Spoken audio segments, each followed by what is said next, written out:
1:30. 1:30. 1:30. Bene.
Okay, I hope that every one of you had a very mindful lunch. Maybe you should have experienced the peace and calmness we can enjoy when we have such a mindful eating, and also we can also feel so much great gratitude for everyone who produced the meal that we just ate. So, and now it is time for us to do a walking meditation. But before that, I want to remind you that we will have a sutra discussion after this practice, and then if you like to um, get the sutra, and you can now actually download the sutra, in your uh, if you are using Zoom, in your right hand corner in the chat section, you have a link. You can click that and then download that sutra. And then if you're using YouTube, also in the chat section, the right hand side, there's a link that you can click it and then download the sutra. And if you can either see it in front of you, or if you can print it out, that will help you to join the discussion later. Okay. Okay, now let us do our walking meditation. This meditation can be done in all postures: sitting meditation, standing meditation, walking meditation, and lying down meditation. In all four postures, we can do a walking meditation.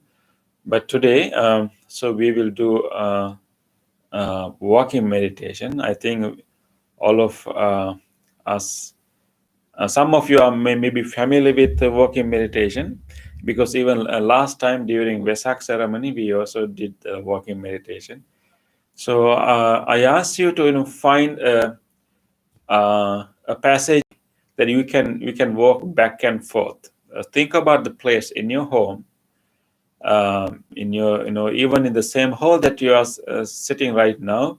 You can have an imaginary line that you will walk back and forth. And then of course we have to make sure that you don't bump into others when you do that. And so have a passageway, a path that for yourself that you will walk back and forth. So we can practice without disrupting anyone.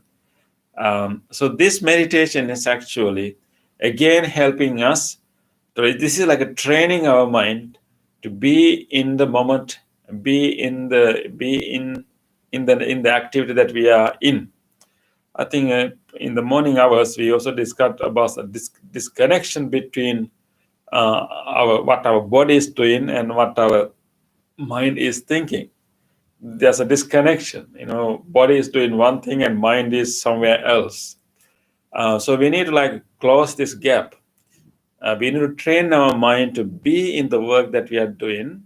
That we, of course, in normal life, practically, it can help us to complete our work without any mistakes. But at the same time, just being in the work that we are doing, and particularly in this meditation, being in the body, being in the feet, and it can actually simplify our mind. When our mind is complicated, it is not doing any good for us. When our mind is complicated, when it is having all kinds of thoughts, it's simply tiresome and also sometimes not creative. Actually, all the creativity also comes when our mind is calm. And mainly, we want to keep the purity of our mind. Our mind is capable of having all kinds of negative thoughts. It is capable of experiencing all unwholesome emotions. It's capable of growing and developing defilements. But at the same time, we can also, our mind also has potentials to be compassionate. We have potentials to be forgiving. We have potentials to be accepting, and then be grateful, and at the same time be aware of whatever happening. So in this practice, we want to reshape and train our mind to be in the body. So reason that we are doing it is we are training a skill. This is like a training exercise that can help our mind to learn this skill, to be in the body, and be in the body, and be in the work that we are doing. So we connect our mind with the body, And that is going to be so helpful. Mainly, it is helpful to keep our mind free from defilements, keep our mind pure. So that's what we are going to do. So please join with me. So I'm going to demonstrate a little bit in how we can do it. You may already know it, but let me demonstrate to you how we can do the walking meditation. We can do together. So please stand up wherever you are sitting, and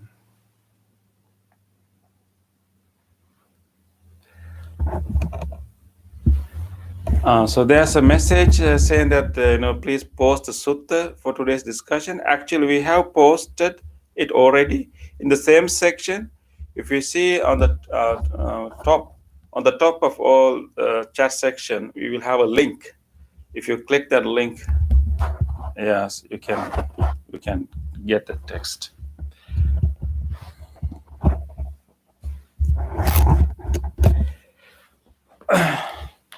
Okay, we are going to do a walking meditation.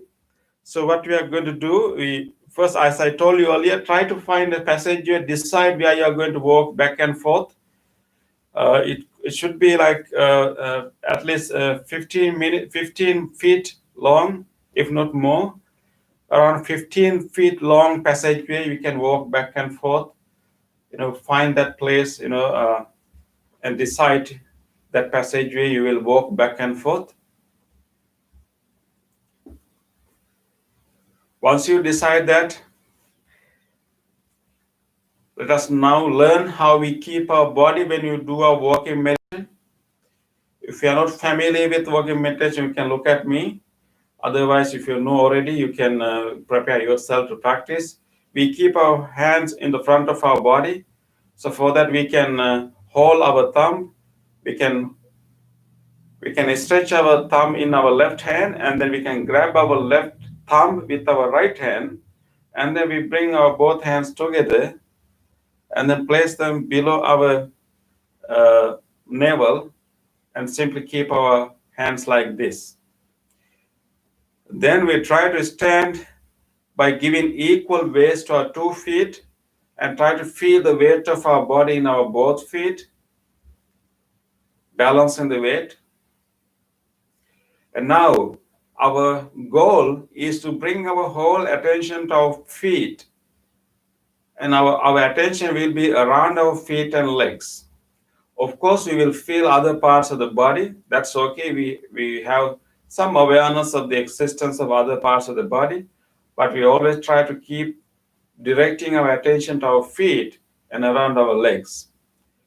That is where we want to maintain our awareness, attention today, during this session. So once you feel the weight of your body in your both feet, we take a moment to explore the sensation in our feet. Closely watch exactly what you feel in your heels. See whether you can feel the press muscles in your heels.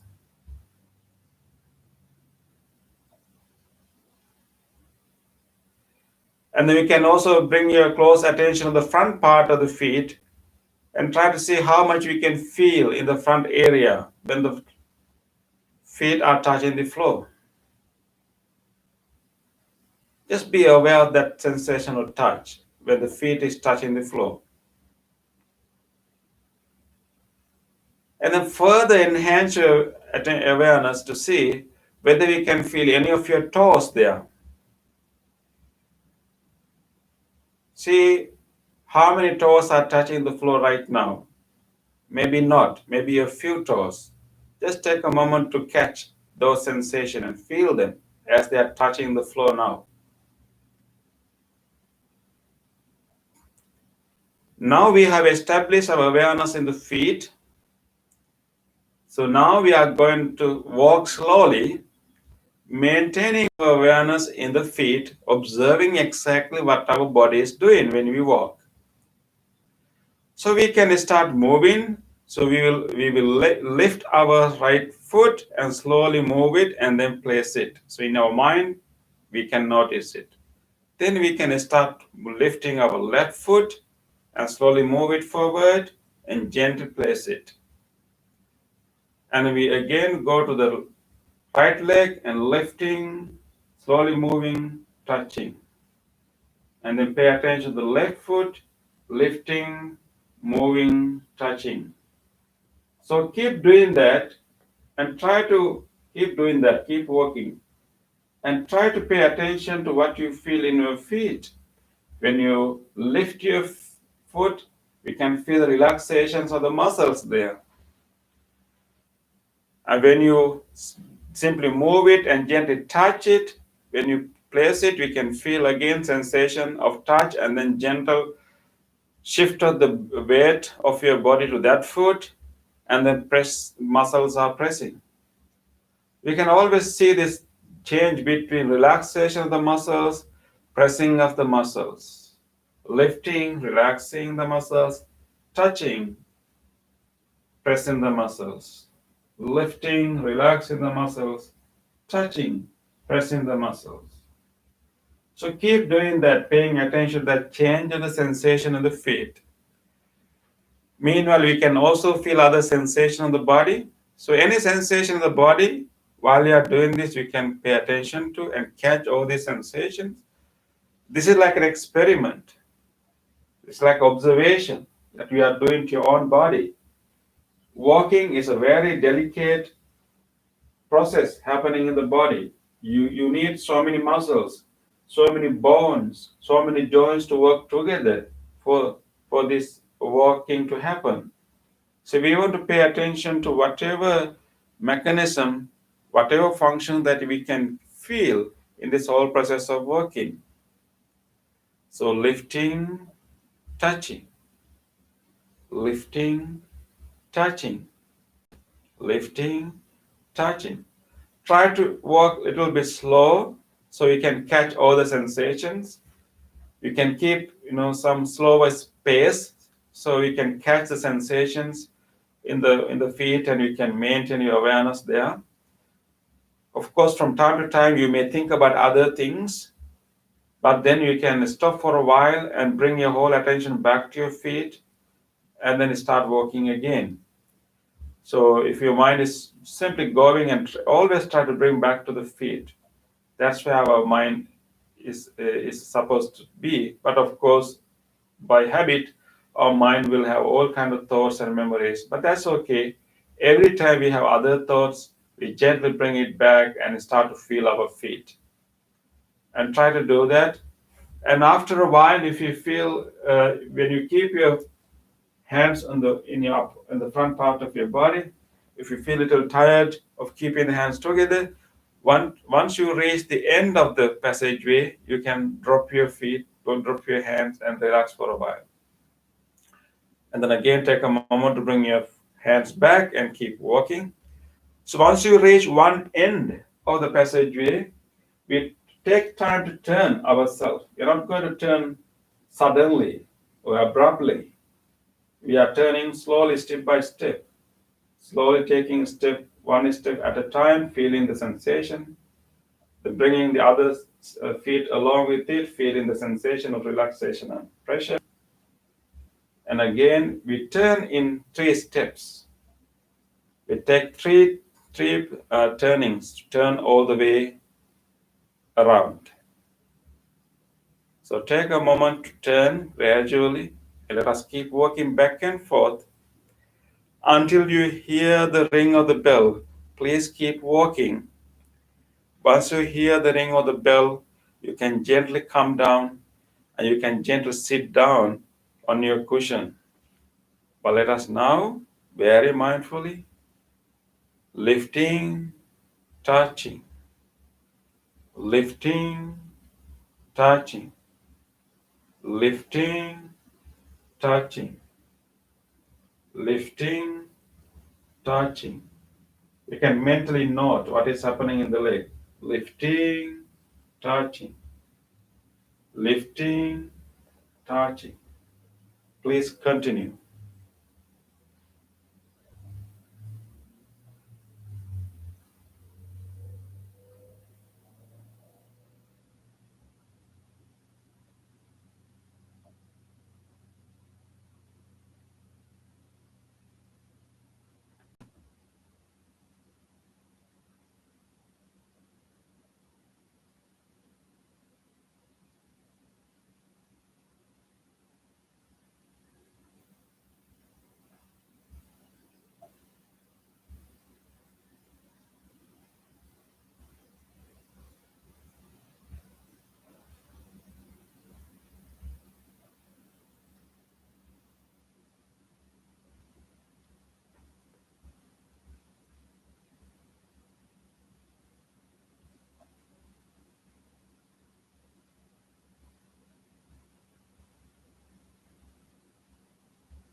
lifting, touching, lifting, touching, lifting, touching.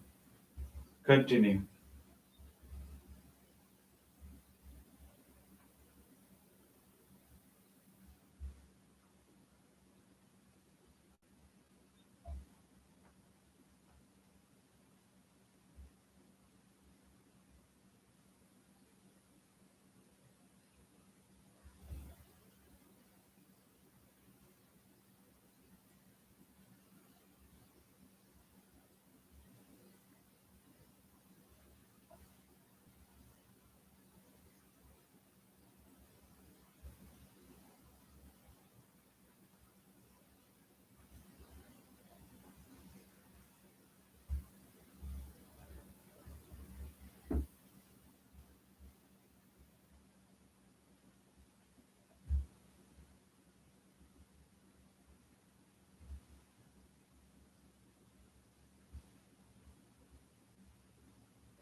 You may incorporate your breath with your walking if you wish.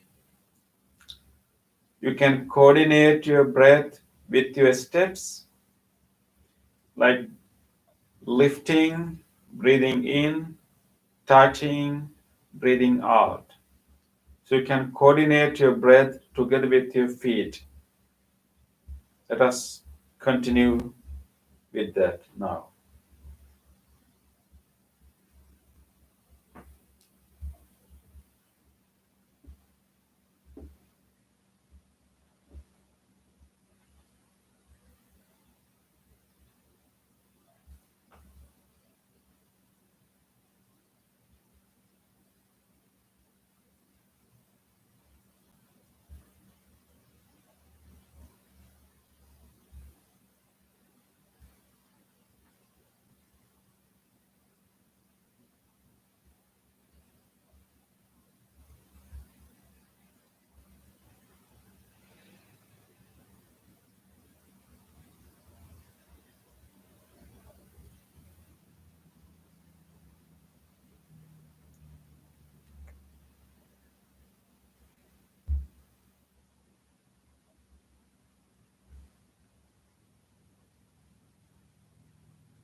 You may continue your walking meditation to your seat.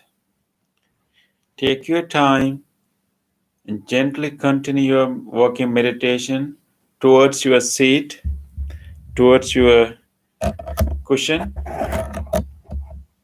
and slowly in the same pace, you can walk back and you can gently sit.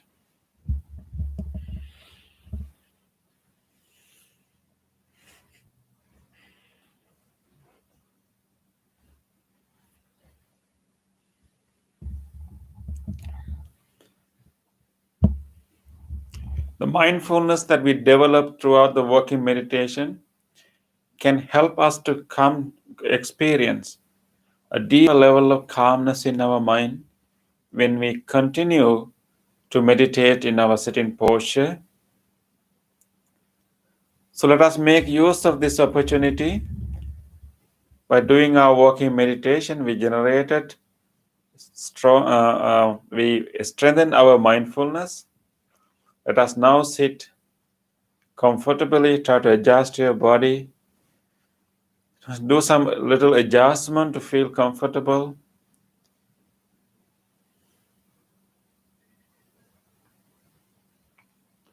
And open your chest and drop your shoulders. And try to keep your chin somewhat parallel with the earth.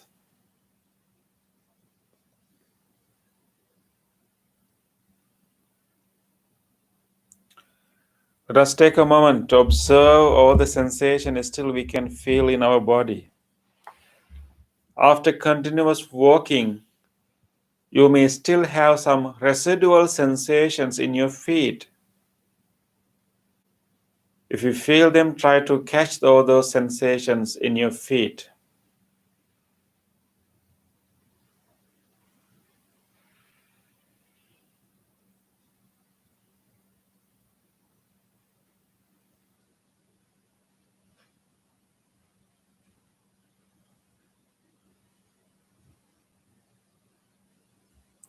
And gently bring your attention to where your legs are touching now.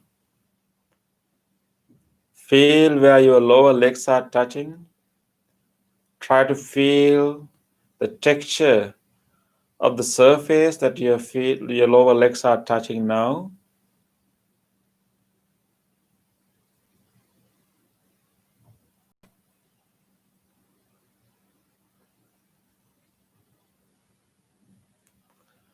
And try to feel where your body meets the chair or cushion.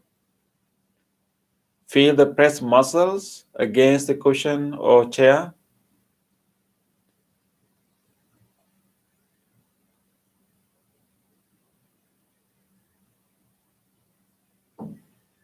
And bring the same attention to the upper body.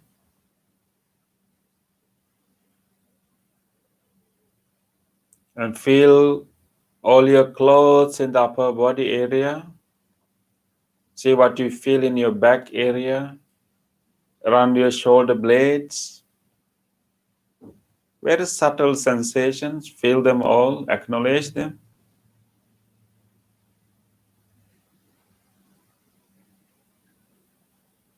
And feel your shoulders. And slowly move through your shoulders all the way down to your arms, your elbows, and slowly bringing your awareness all the way to palms and fingers. And feel the sensations when the palms are touching each other.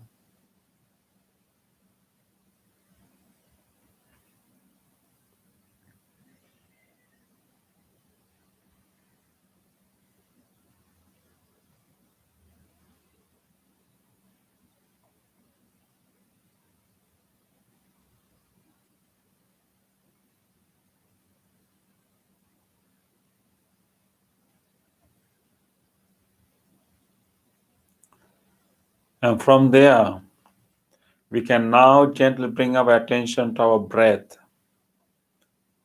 In this peaceful, calm moment, we can closely feel our breath. We will let everything calm down and we will gently allow our mind to rest with the breath. Allow your breath to come to your body as freely as you can.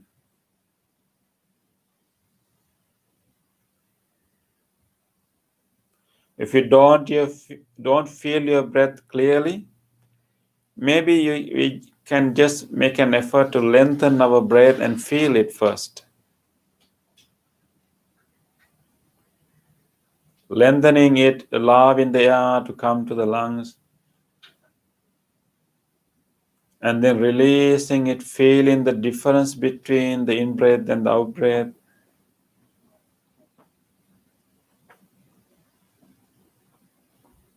Experiencing the sensation of the breathing in, the changes of the muscles, they are coming through the nostrils back behind the throat. And experience the out breath, feeling the relaxation of the muscles, warm air coming out. Once you feel that sensation, you can let go of the effort to breathe. We can initiate your breath, but you can let your body to breathe. Gentle initiation is enough. Our body knows how to breathe.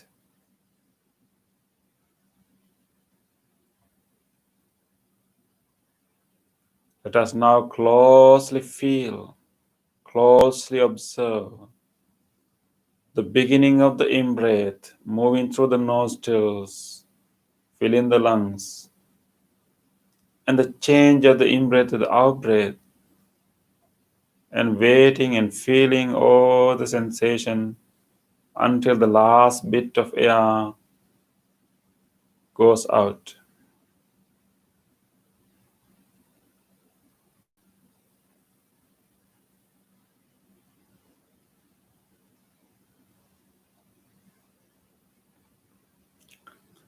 This is all what is happening now, nothing else.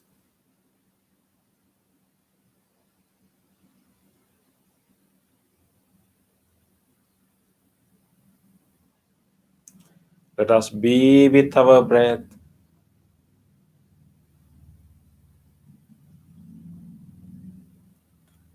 Rest with our breath.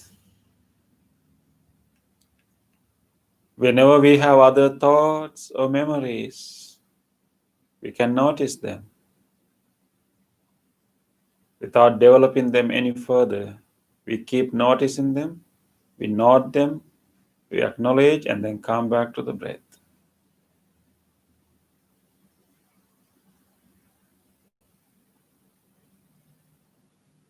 For next few minutes, let us be with our breath, rest with the breath.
In these last few minutes, let us give our full effort to be with our breath.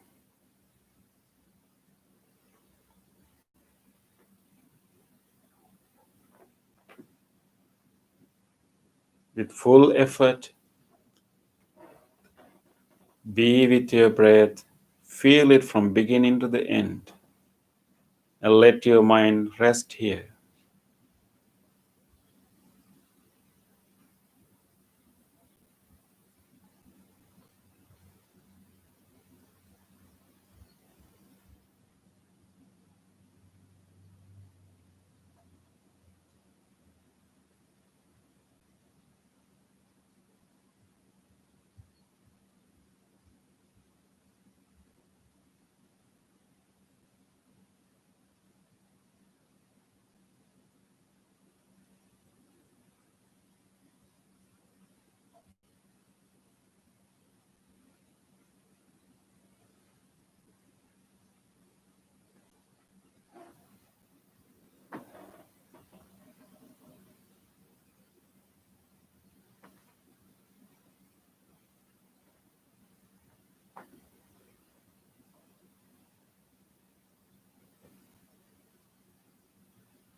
Dukkha patace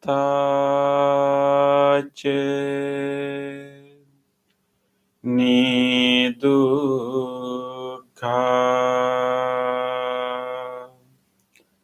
bhayapattace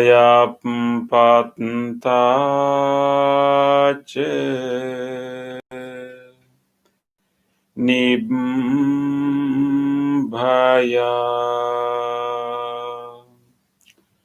sokapattace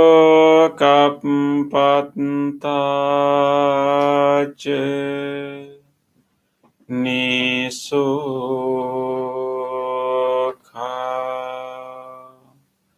hontu sambepi panino.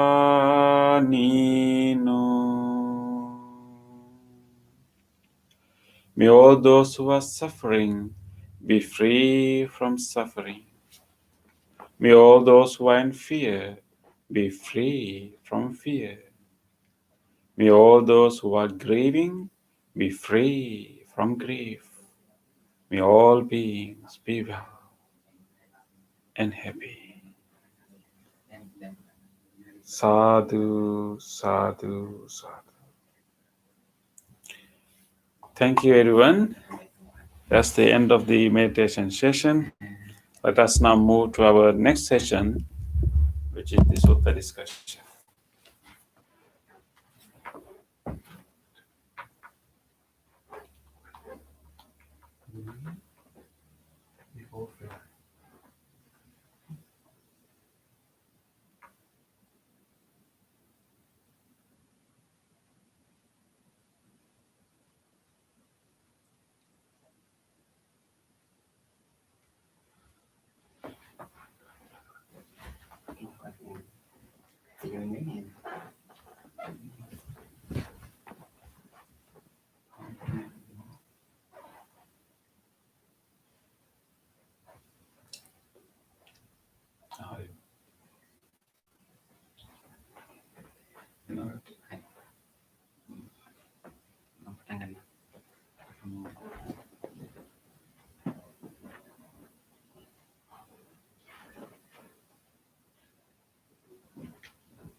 හොඳයි තෙරුවන් සරණයි හැම දිනාටම.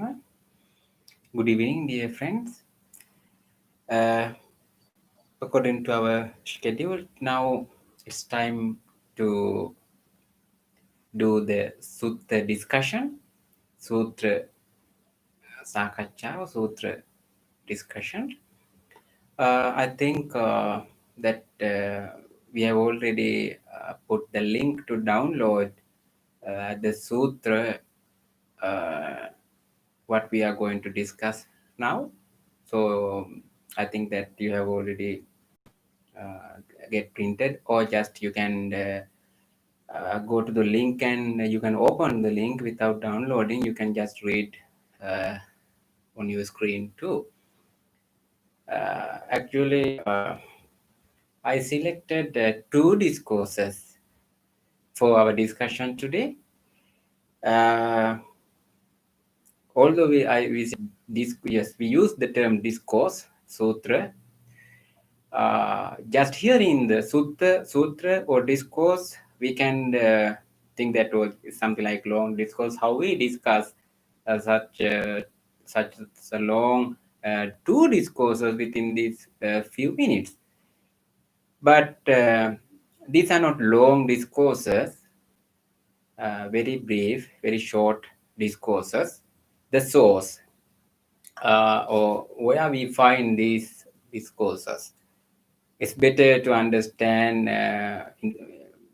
First, we go to discuss the discourses.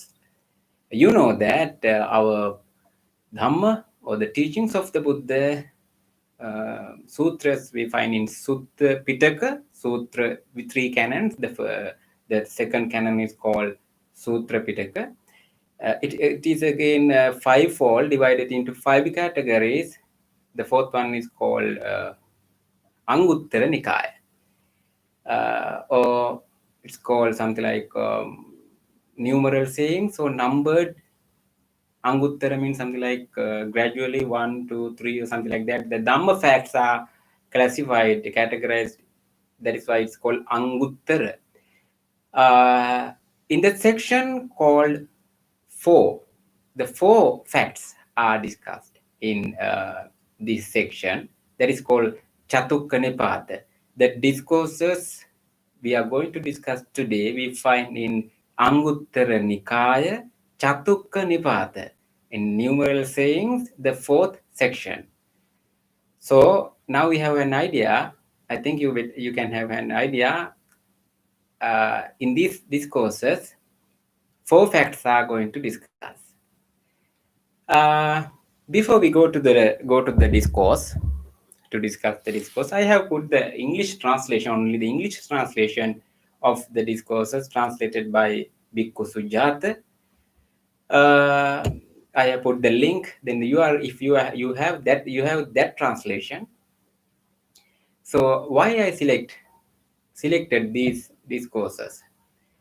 Uh, these days, because we have very sunny days, we in summer we are. I'm working outside. So a few days ago, when I am while I am working in outside, actually before I work, normally we check the weather, with how it is going to rain or what the temperature, if it is better to plant anything or something like that. So uh, the night I checked, okay, tomorrow is better for doing something, to plant something, to something like that, because temperature is not too much high, and something like that. So I was checking, and also whether it is raining.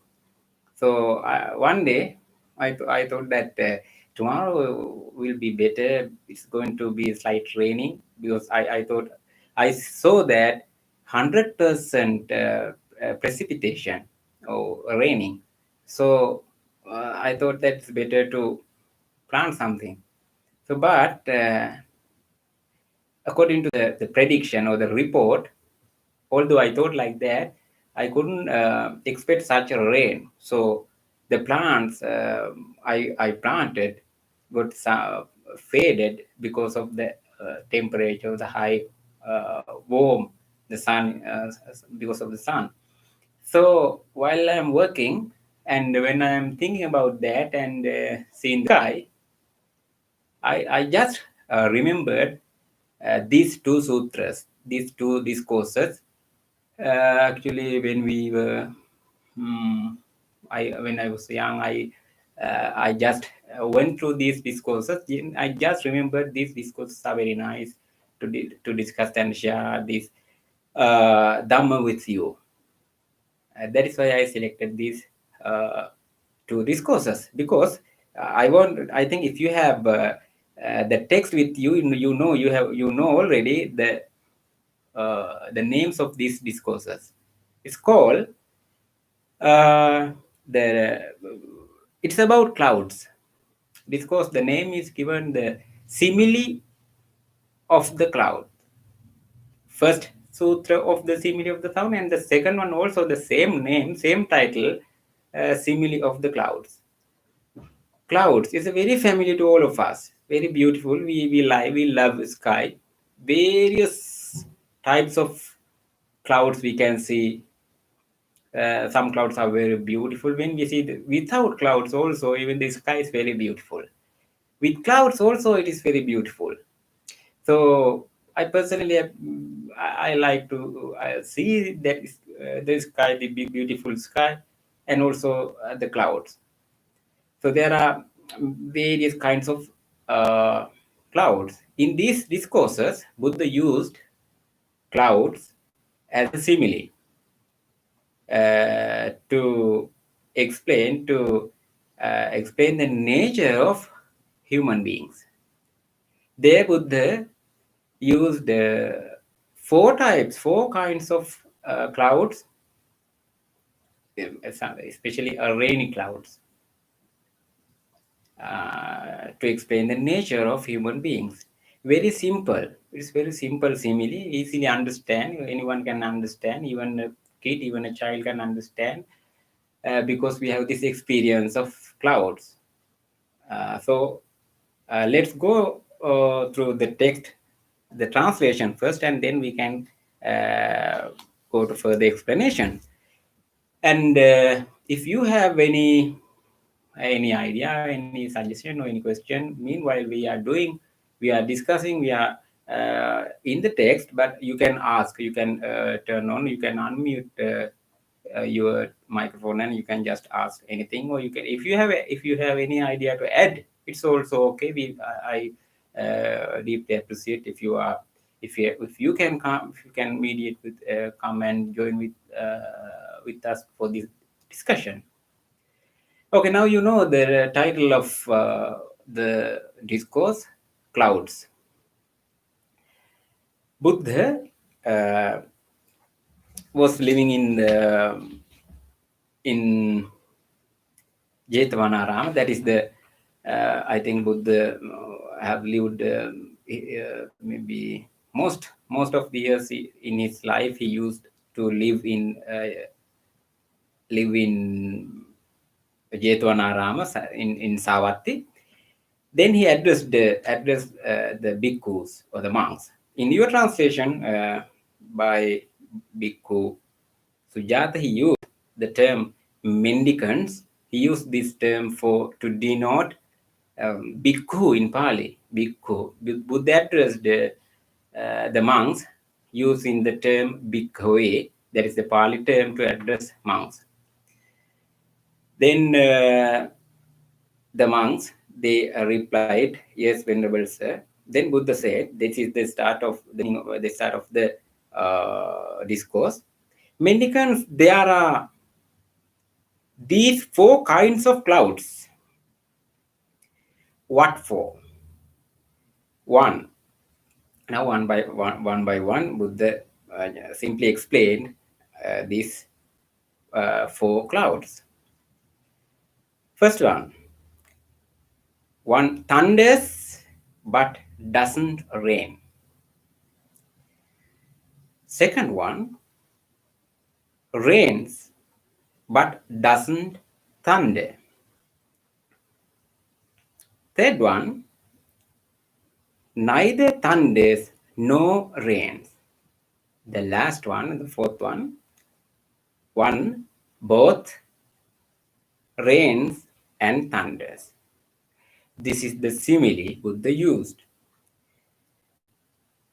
Now we can go to next part. These are the four kinds of clouds. In the same way, these four people similar to clouds are found in the world. Now, Buddha come to explain human beings, the people. For four kinds of people are in the world. Who is the first one? Again, he used the same simile. The simile used thunders but doesn't rain, rains but doesn't thunder, neither thunders nor rains, and both rains and thunders. How does a person thunder but not rain?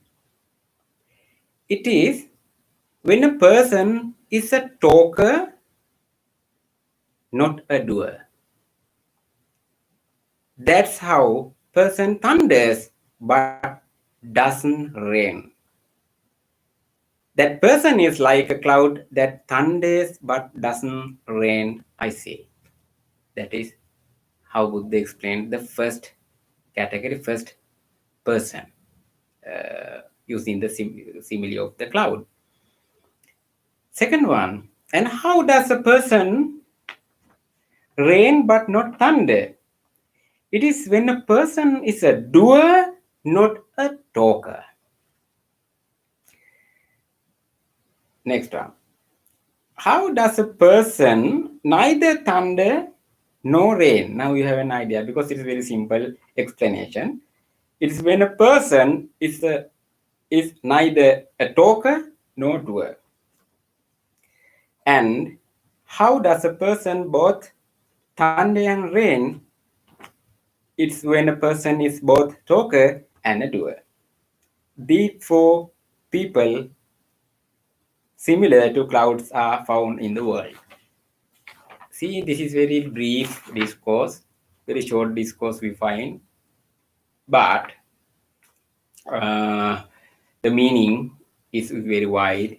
We can discuss in details. Why I use these two discourses is actually the same simile is used by the Buddha. So we no need to go to discuss the simile again and again, further and further. So because he used the same simile in the next sutta, next discourse also, but different Dhamma fact is explaining next sutra. But here is this is very familiar for us because now all over the people in the world is categorized into these four categories. So now you and me, all of us are maybe in some category here. So I think now you can say personally you yourself. I myself can say yes. I am in the best category. Maybe what is the best category here according to your knowledge? Who is the best person here?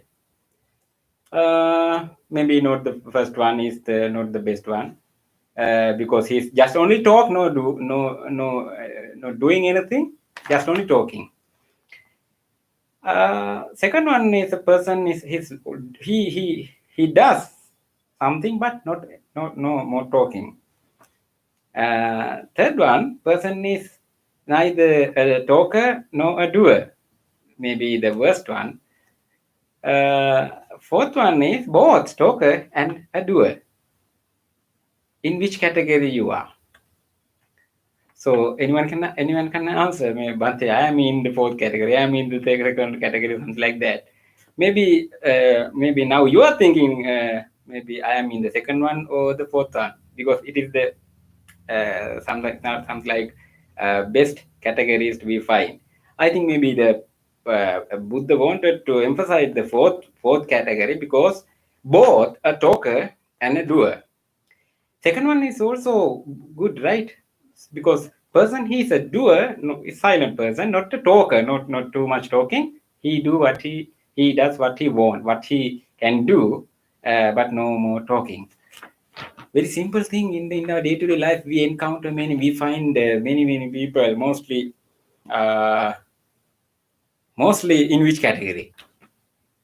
I don't know. It depends to you. It ups to you. It's according to your experiences.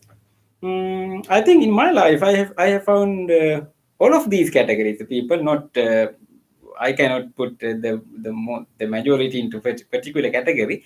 Anyway, this is the nature of us, right? Not a person outside. This is the nature of us because we are human beings.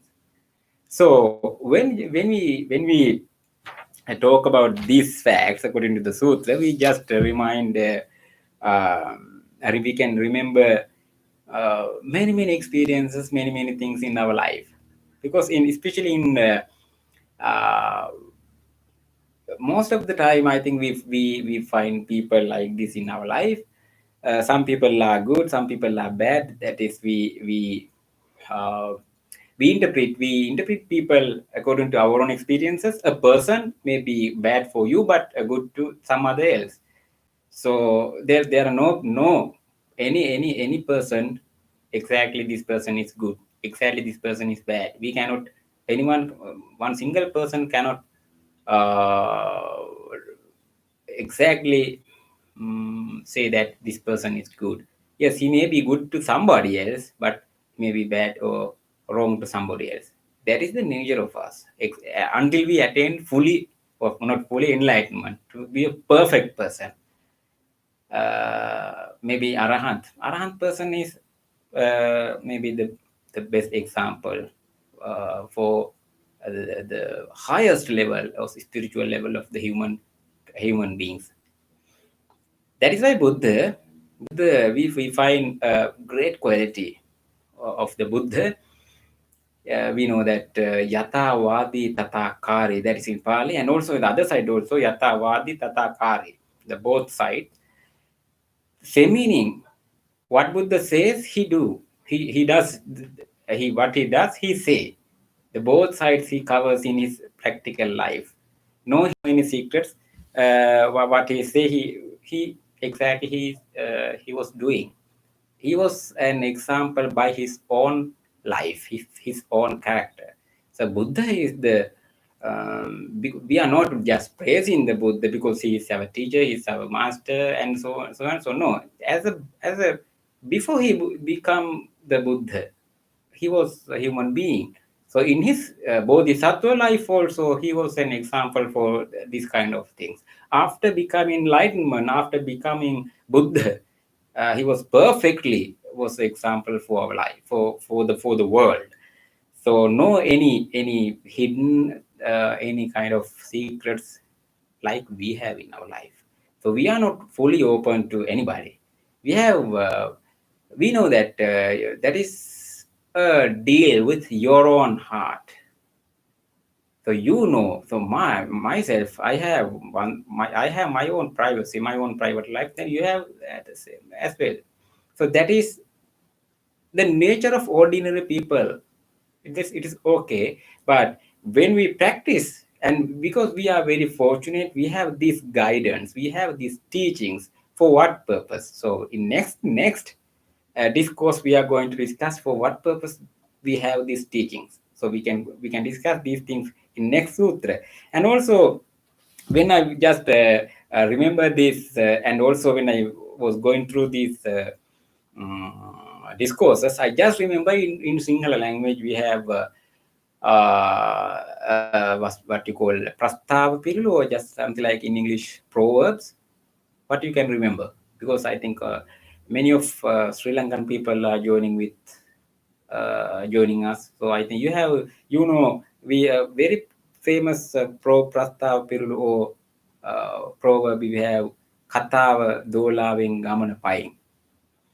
So we use this proverb in our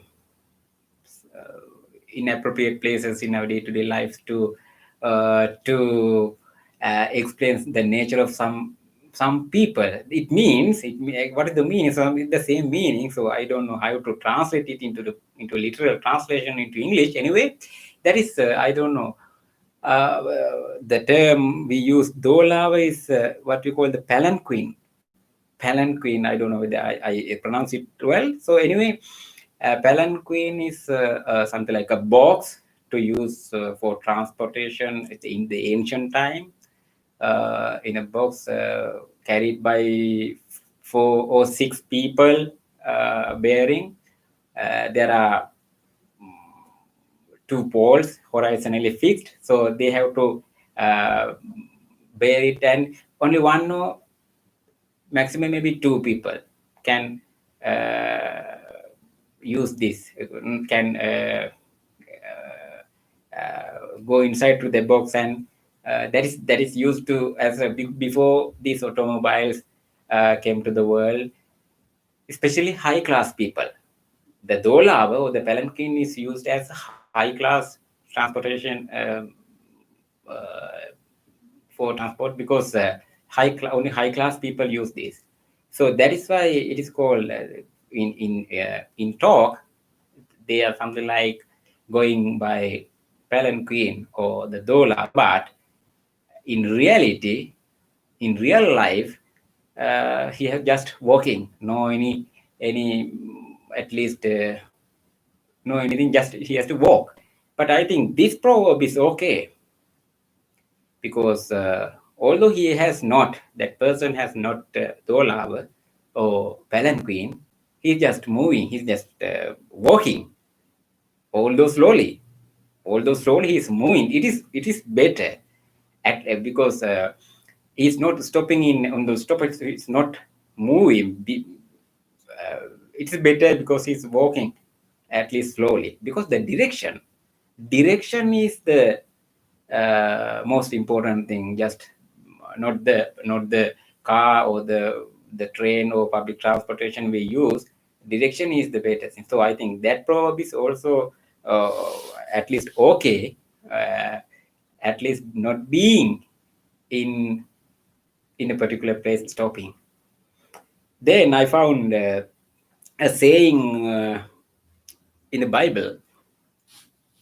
Okay, before I go to that statement, I find something others also in Proverbs. Same thing, same meaning. I think some higher meaning in English. That is, the greatest talkers, the greatest talkers are the least doers. So, who, I don't know why people use these kind of proverbs. Anyway, we find these kind of people in the world talks more and more, many talking, but in practice they are failed. They are not doing, no, not example for their own life. So very deep doctrine inside this saying, these quotes. So when we go to that Bible saying, that is also, I think, very related to our Buddhist teachings too. But be doer, Be doers of the word and not hearers only, deceiving yourself. That is we find in a particular place in Bible. But be doers. I think this is well known for some of you. Be doers of the word, not hearers only, deceiving yourself. See, deceiving yourself. No, you are not going to deceive any other else. You are deceiving yourself if you are acting like this. So we find we have in our Dhamma uh, Sunatha, that is hearing, and then Sunatha, and then Tahareta. Not only just hearing, you have to keep in mind, you have to keep that the knowledge, what you have learned, what you have heard, what you have read, and also Dharata, you have to practice in your life. So the listeners, uh, Dhamma listeners, are categorized into three categories by the Buddha according to the wisdom of their wisdom. Uh, who has no wisdom is something like a person have his wisdom is something like how will you say that a pot making outside. If we um, if we pour the water not to the if we put outside the cup or that pot, we cannot fill the water, something like that person. So the special thing is the second one is his wisdom is similar. Used Buddha used the simile, something like the lap. It's called Ukkuja. Ukkuja means our lap. Ukkuja Panya is wisdom is something like lap, because while you are listening, while that person is listening to the Dhamma, he pay his attention and very carefully, mindful, he listen to the Dhamma. But when he finish the listening the Dhamma, he just forget what he listened. And something like you have put something on your lap without knowing, because you are not in good mindfulness, you just stand up, and then what happened? The things you put on your lap maybe fall down, something like that. In the many of if many of dhammas are or the buildings of the Dhamma where we preach the Dhamma is the full of Dhamma because of these kind of people, because they are listening the Dhamma, just put on their laps and put down when they are leaving. Uh, Third one is the perfect person, understand, listen carefully, and keep in mind, keep the Dhamma he learned, he heard, and also keep in his or her practice in his life. So this discourse very simply teaches us very simple characteristic or the feature of our human people, human beings. So you can think yourself, as Bible, as this Bible saying, not deceiving yourself. That is the I think best teaching. So you can teach, you can cheat, or you can deceive any people, any person, but you cannot deceive, you cannot cheat yourself, because your mind, your heart knows what you have done, what you have told, and everything. So yeah, what is the best category you would like to be? So I think you can answer, you can answer yourself. So far what I have done, you can just do a review on your life and think about yourself, right? Mm, then the second discourse is we have to discuss something in details, because it is also although Buddha used the same simile, a different Dhamma fact is discussed in the next sutra. It's also under the same title. It's called the Dutiya. The Pali word, I want to use the Pali word also, what the Pali word used to denote the interpret the clouds is Walahaka. In single language we use the Wala or Walakul, something like that. Walahaka Sutra. First sutra is called Patama Walahaka Sutra. Second one is called Dutiya Walahaka Sutra or Walahakopama Sutra, some the same title we find in somewhere else, because Walahakopama, Upama means simile. The second discourse of the simile of the clouds. Same way Buddha starts using the simile. Let's go to the second discourse. I'm not reading the first part because the same thing Buddha used Buddha explain the nature of the four clouds. These are the four kinds of clouds. In the same way, these four people similar to clouds are found in the world. What for? They use. Buddha explains. How does now you know these what are these clouds are and who are these folk? Now we are going to discuss who are these people. How does a person thunder but not rain? That's the first cloud. We see some clouds are in the sky. They thunder, but no, not rain. But we are expecting. We are hoping that we are, yes, okay. It may be rain today. Fortunately, now we have this technology. Now we can see and we can have an idea. Okay, now today it is the temperature is this, and whether it is raining or not, or something like that. But there are very slight changes, not perfectly changes, slight changes. So it is okay. It is okay to clouds or the weather. It is predictable to some extent, but according to when it comes to human beings, we cannot predict most of the human beings, something like that, because while we are driving, something like that, putting or the switching on the right turn signal, just turn to left turn, something like that. So how we predict some people, so human beings are something like that. So here the first cloud or the person, thunder but not rain. This is important doctrine is going to discuss right now. It is when a person, listen carefully, when a person memorizes the teaching,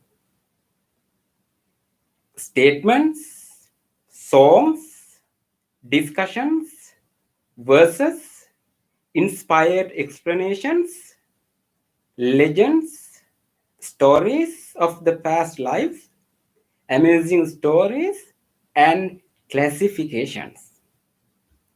But they don't truly understand this is suffering.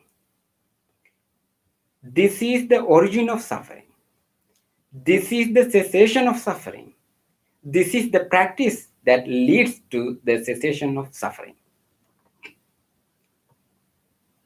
That is how a person thunders but doesn't rain. That person is like a cloud that thunders but doesn't rain, I say. That is how Buddha explained the first person. So now I think you have an idea who are the other three persons are. In this paragraph, we have to discuss all the dhamma, all the facts within this. Only within this paragraph we can discuss. So very important terms we find here. We can go to the first. It is the person memorized the teaching. So this is because it is in English. I prefer to use the Pali words here. Maybe familiar to you, most of you.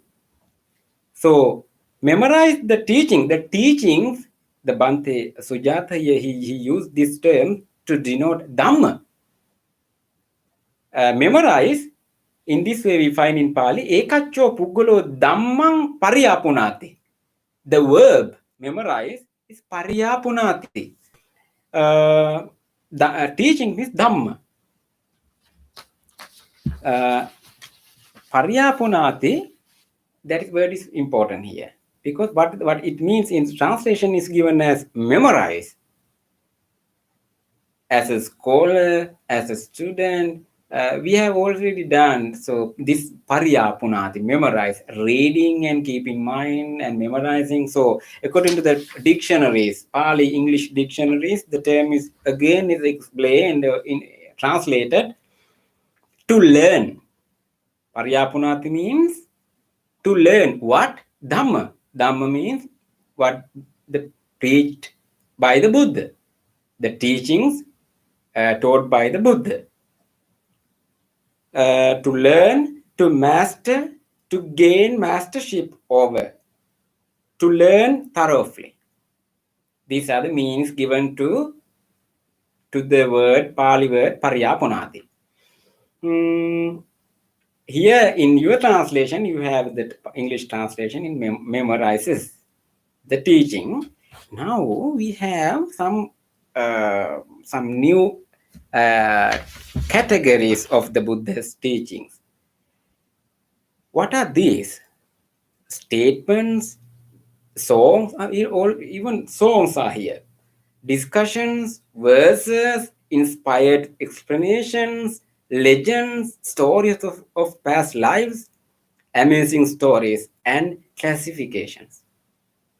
How many categories are there? How many categories? From statements to classifications. There are 9 categories. This is important fact we find in the Buddha's Dhamma in the very beginning. I think now in the beginning of this discussion, I explained the 3 canons. You already know Vinaya Sutra and Abhidharma. That is the Buddha's Dhamma and the discipline. Now exist categorized into 3 main canons or 3 main baskets, something like that. 3 main categories: Sutra, Vinaya, and Abhidharma. Vinaya, Sutra, Abhidharma.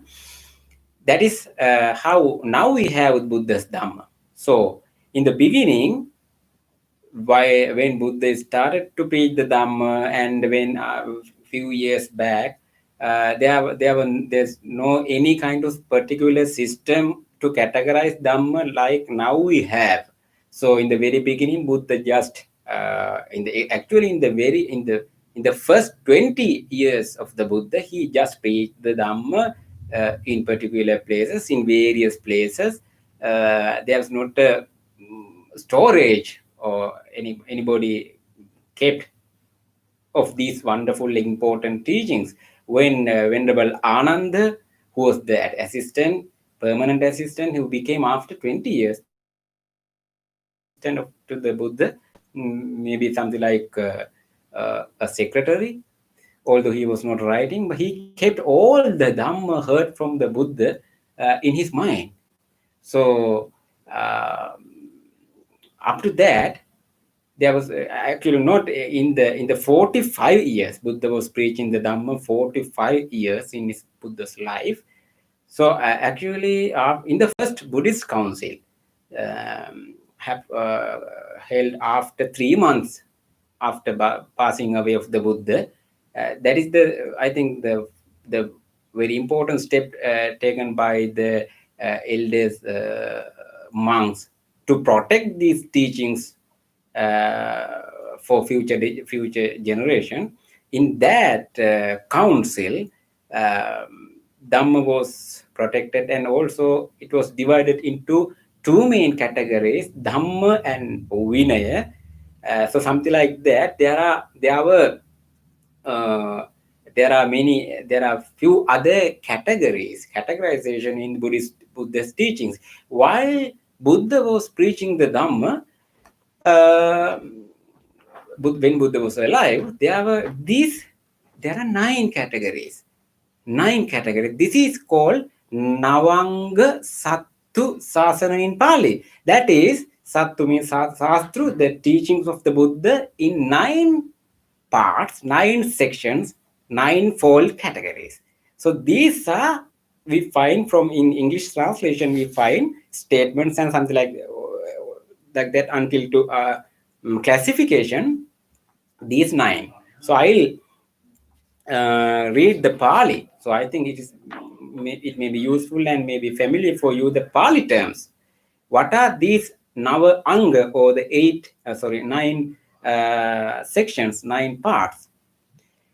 Statements, Bante Sujata use the term statements to denote sutta. Sutta means sutra. We use the term discourse, sutra.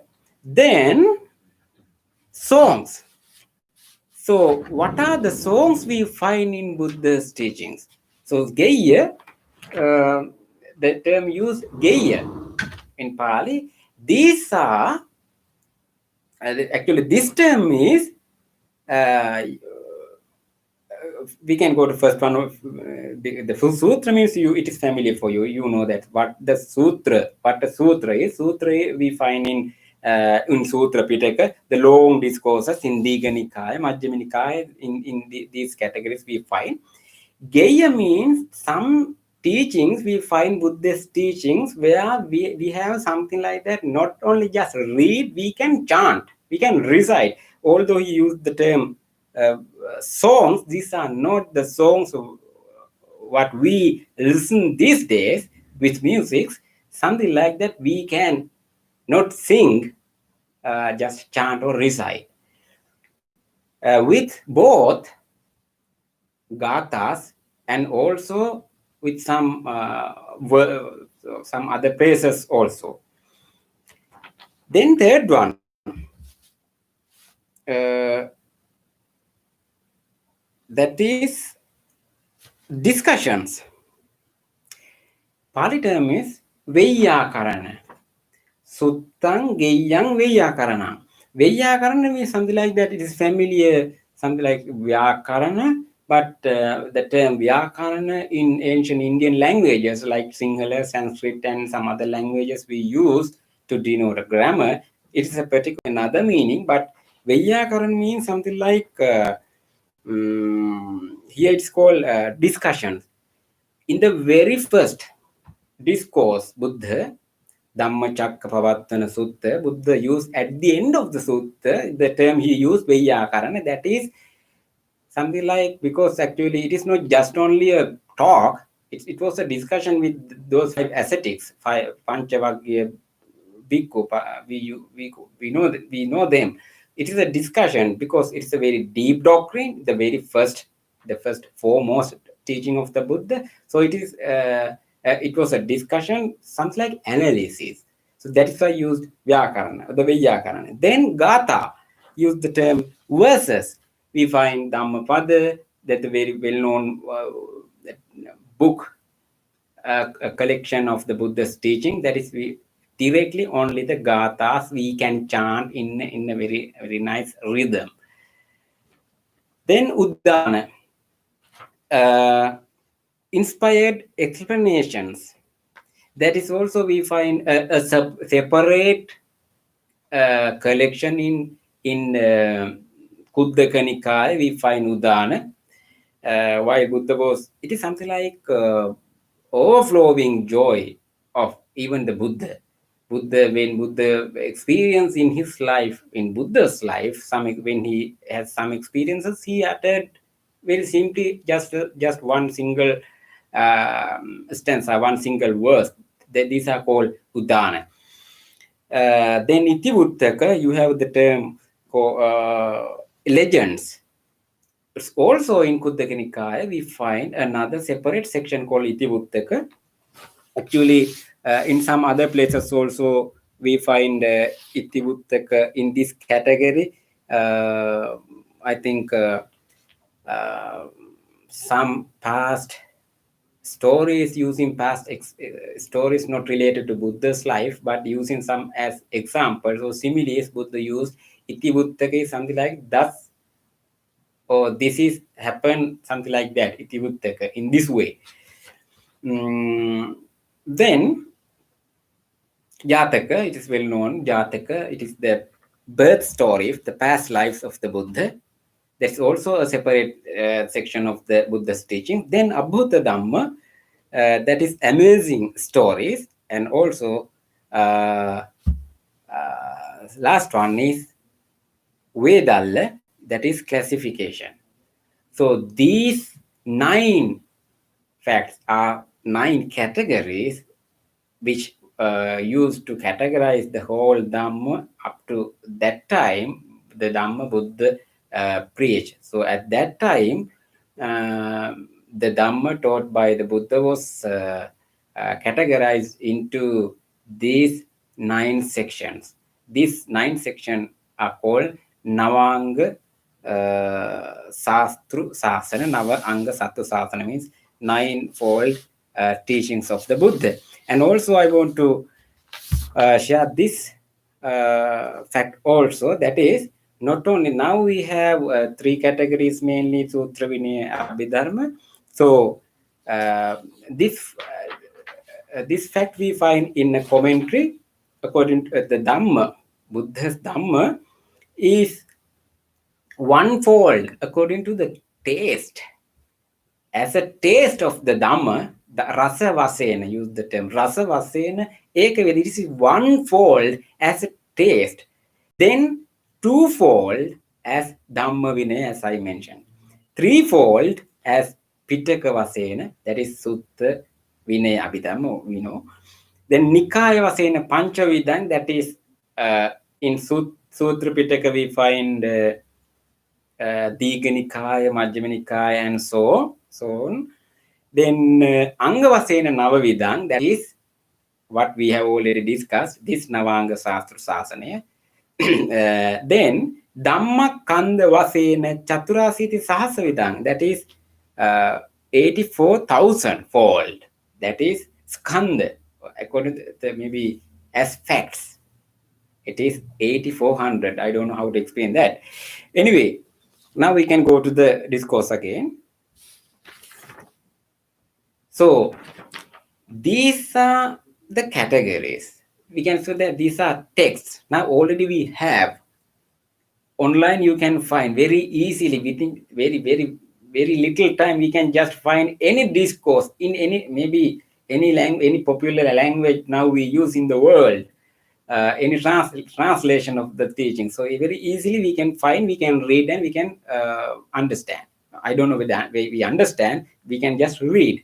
So very easily we can find those sources. So that is called memorize, pariyapunati. We can memorize, we can read. But the problem here is, if we are in the person like this, thunder but not rain, he doesn't truly understand what we doesn't understand. So we have a good knowledge, a good education about the teaching of the Buddha. We can remember all the discourses, or any fact anywhere. We can just say, oh yes, this sutra is there, and for this person this was preached by the Buddha this time and this and this. But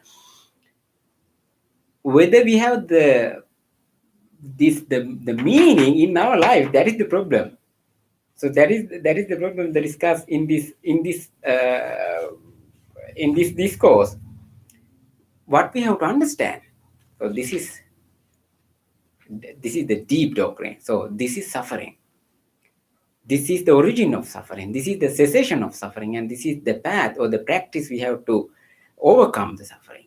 4 noble truths. That's a separate discourse, separate Dhamma fact, a deep Dhamma fact. That's the whole Dhamma uttered by the Buddha. 4 noble truths.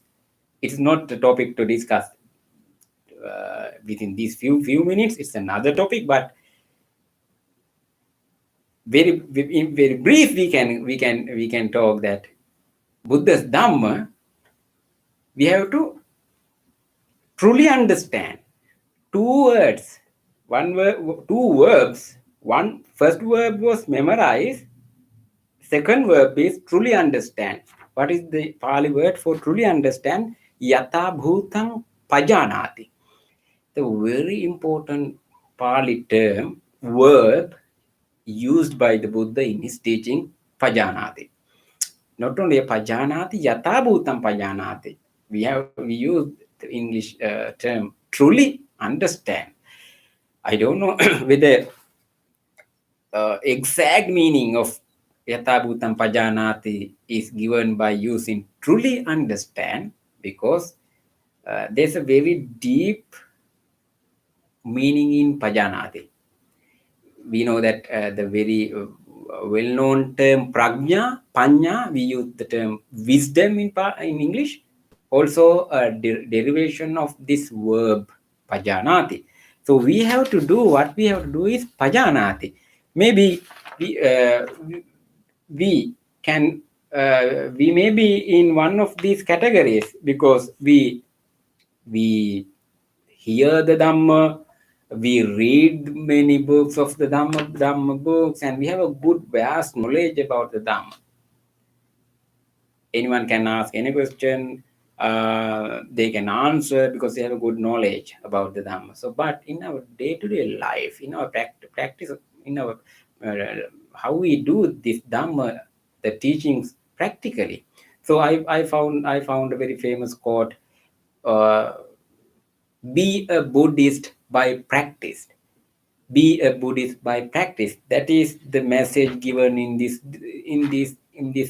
especially in this discourse. The term we use, Bauddha, that is a Sanskrit term, Bauddha, Bauddhaya, or Bauddha means Buddhist. Bauddha means, the term we derive from the original term is Buddha. Buddha. That is Buddha. Bauddha means who follows and who practice the teachings of the Buddha is the Bauddha. So in this country, this is not a country, mostly we find Buddhist people, the labeled Buddhist people, but we have, I found somebody says that some people are closeted Buddhist. This is new, it was a new term for me.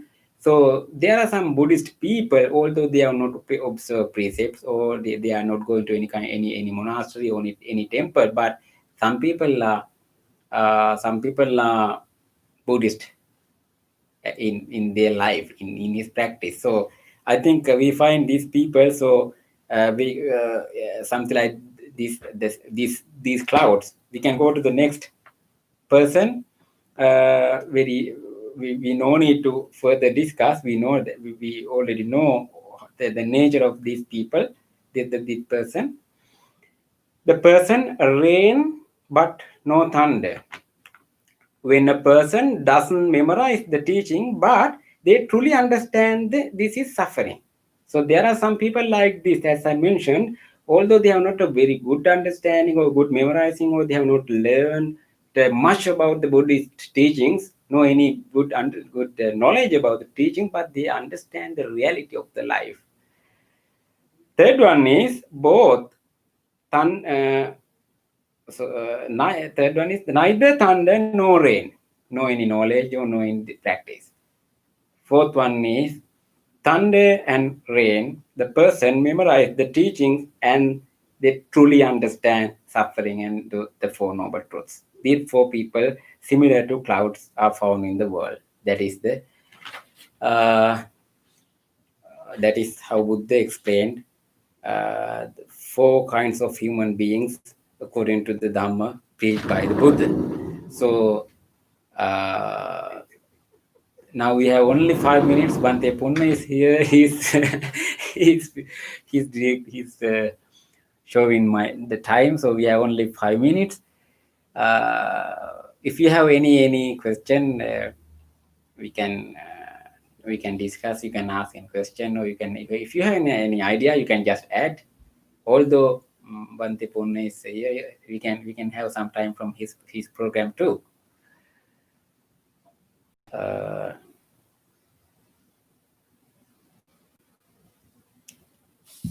Keep in mind where we can find this course. You can go to the Pali You can ask any question if you have any question. Pali term, Pali discourse also you can find any singular translation if you want to go to. You can find online. Valahaka Sutra, Anguttara Nikaya, fourth chapter. Oh, Matya. Make it.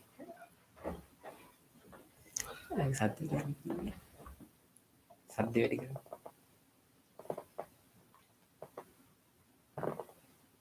ඔව් පුබුදු මහත්තයා එන්නේ.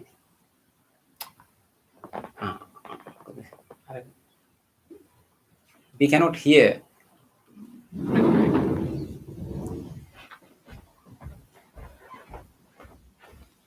Mute කරලා එහෙම mute කරොත් කියලා. තෙරුවන් සරණයි. ඇහෙනවද? අපට ඔහෙන් ඇහෙන්නේ නැහනේ. බලන්න ඔකේ මේ මයික් එක මක් කර වෙලාද කියලා.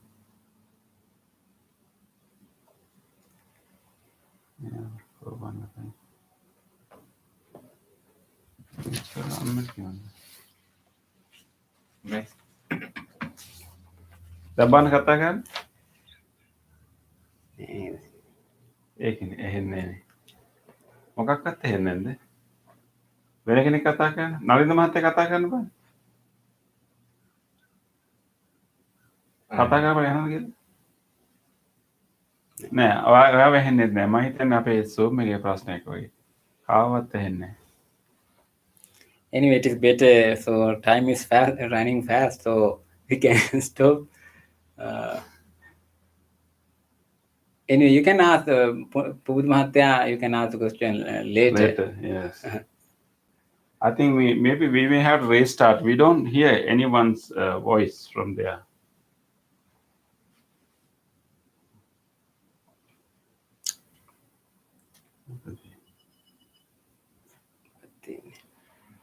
We can hear participants. I think they can hear, but we can't hear. Why is that? Did we?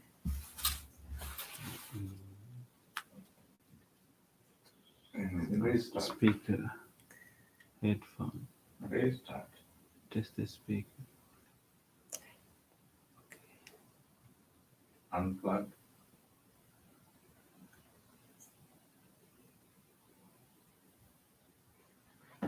මගේ විනාඩි 15ක් ගත්ත නිසා. Come on. ඉවර කරන්න. අපි කාපඩ බ්‍රේක්. විනාඩි 15ක් ගත්තේ නැහැ. නෑ. And it's perfect time to finish my program right now. So 2:30. 2:29 now it's time. So Bante Punna is here now. His meditation next program. So I'm coming back to do Bodhi Puja. No, continue. Okay. Okay. Thank you very much and wish you good health. Thank you.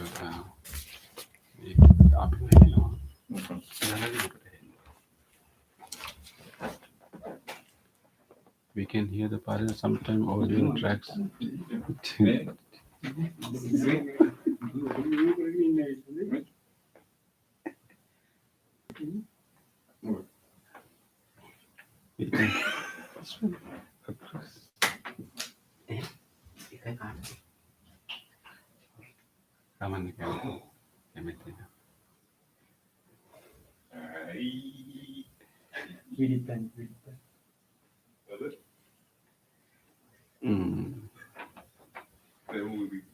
Why we can't hear them?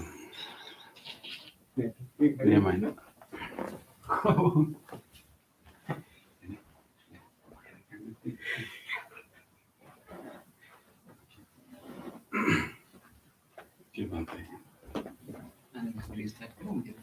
And they can hear us. We can't hear them. So yeah, it's all on. Because now meditation, so there's a need to discuss, but later we will. I have some sort of discussion. You have to restart the machine. Okay.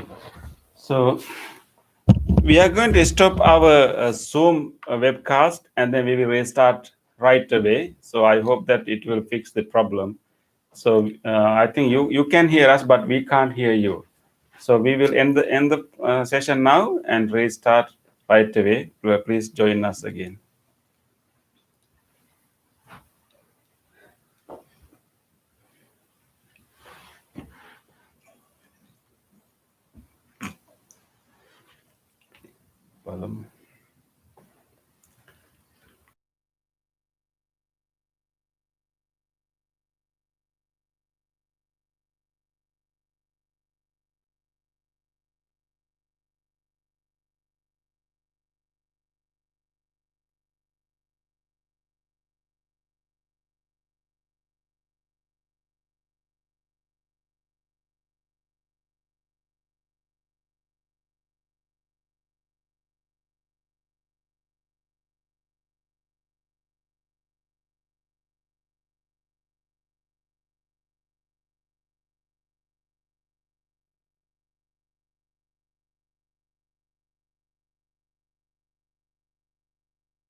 තෙරුවන් සරණයි.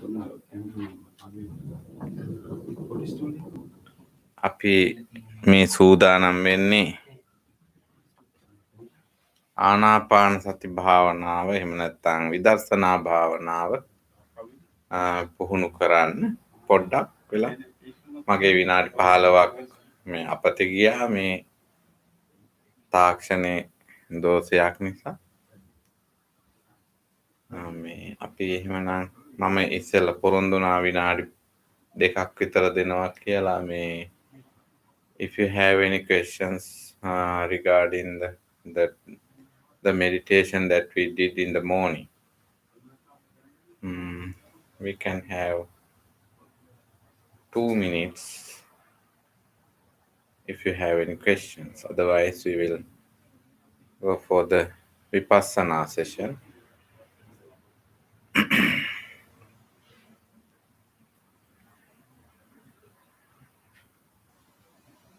පුබුදු මහත්තයා ඇහෙනවානේ?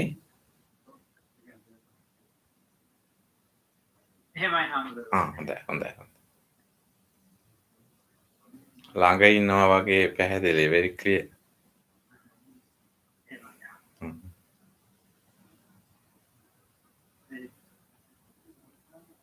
මං හිතන්නේ you don't have any questions regarding the one that we did in the morning. So we will practice Vipassana meditation, and there are a lot of discussions are going on about the Samatha and Vipassana. What is the difference between two meditations? And some people are just, even some teachers are saying that it is not necessary to practice Samatha, and just it is enough practicing meditation Vipassana. Actually, I don't know what that means by saying that samatha is not necessary, because that might be because of the in Indian traditions there are a lot of meditation techniques. Might be the samatha is such a technique in Indian traditions, but I'm not talking about any other Indian traditions. I'm talking about the uh, meditation, the word tranquility meditation, which is very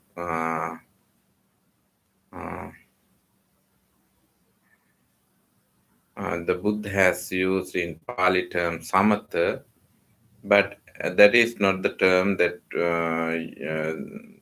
you could find in other Indian traditions. Samatha means actually calming down the mind, or tranquilizing, or clearing the mind. So to clear the mind or to tranquilize the mind, we have to practice.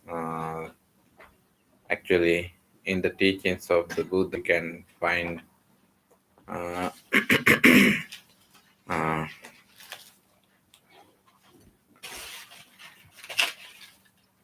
jhanic meditation, jhana. So, dhyana bhavana, Pali term jhana. So, jhana meditation, I think, is the very particular meditation technique found by the Buddha. So, we used to practice dhyana meditation through by practicing, even the practice in loving kindness. It is, we use it as an object in jhana meditation. So now we are going to practice vipassana meditation. We will put the word jhana for the samatha part, and vipassana for the inside meditation, which is precisely emphasized and taught and invented by the Buddha, and uh, directly uh, uh, direct you to the uh, realization. Jhana meditation and vipassana meditation. Then it is clear, because in the teachings of the Buddha, jhana meditation is very popular, and all the teachers, the disciples of the Buddha actually uh, practice some sort of jhanic meditations, because in otherwise that people used to think that the Buddha talk about only the suffering. But that is not true, because the Buddha talk about the suffering, of course, but Buddha wanted to show us some sort of comfort, some sort of pleasure. That is why Buddha taught us. Bhante, do you want something?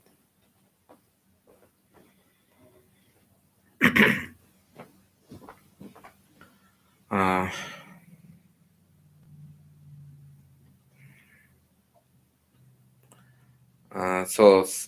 in jhanic meditation, actually we can have some sort of pleasure, happiness.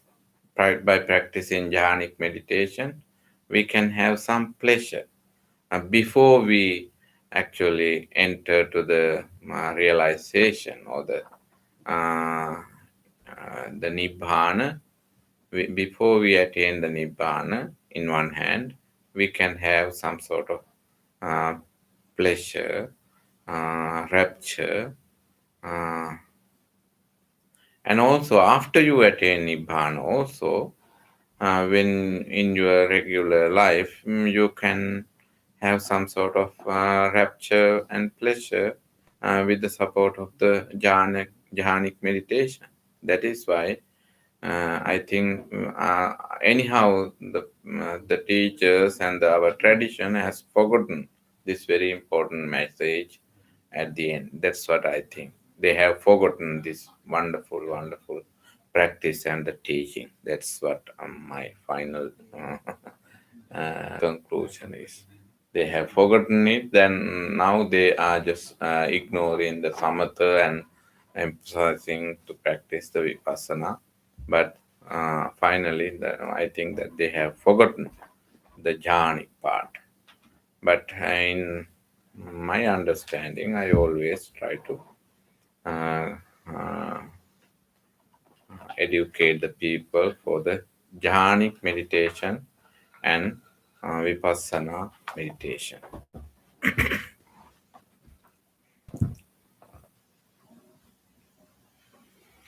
So we will now try to practice a little bit vipassana meditation.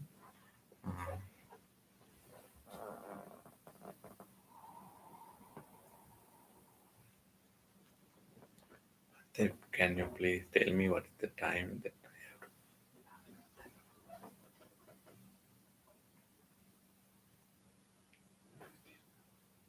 3:30.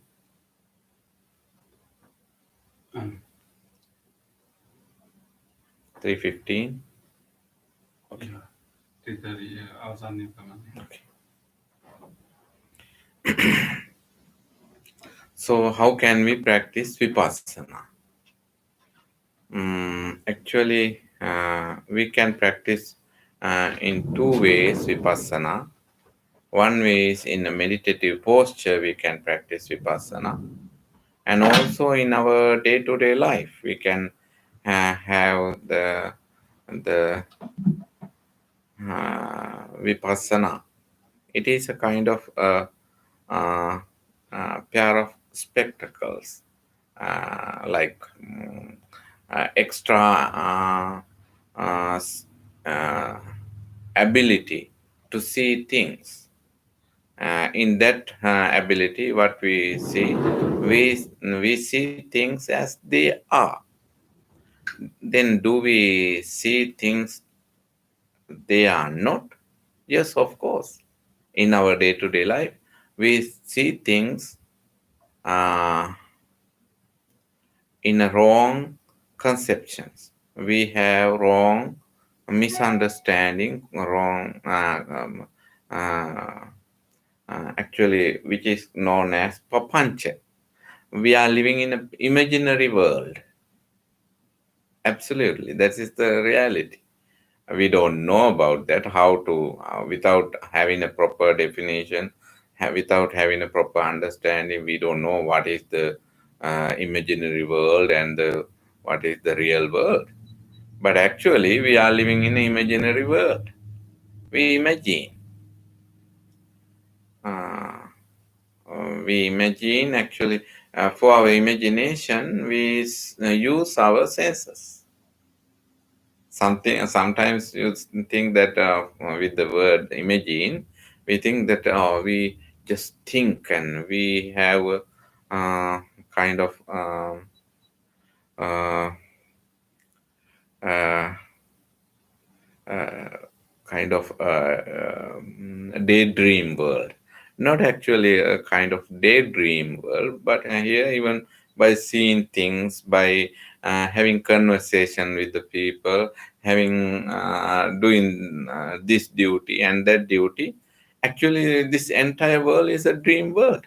It's a dream. We all are dreaming. We all are dreaming. It's a daydream, of course.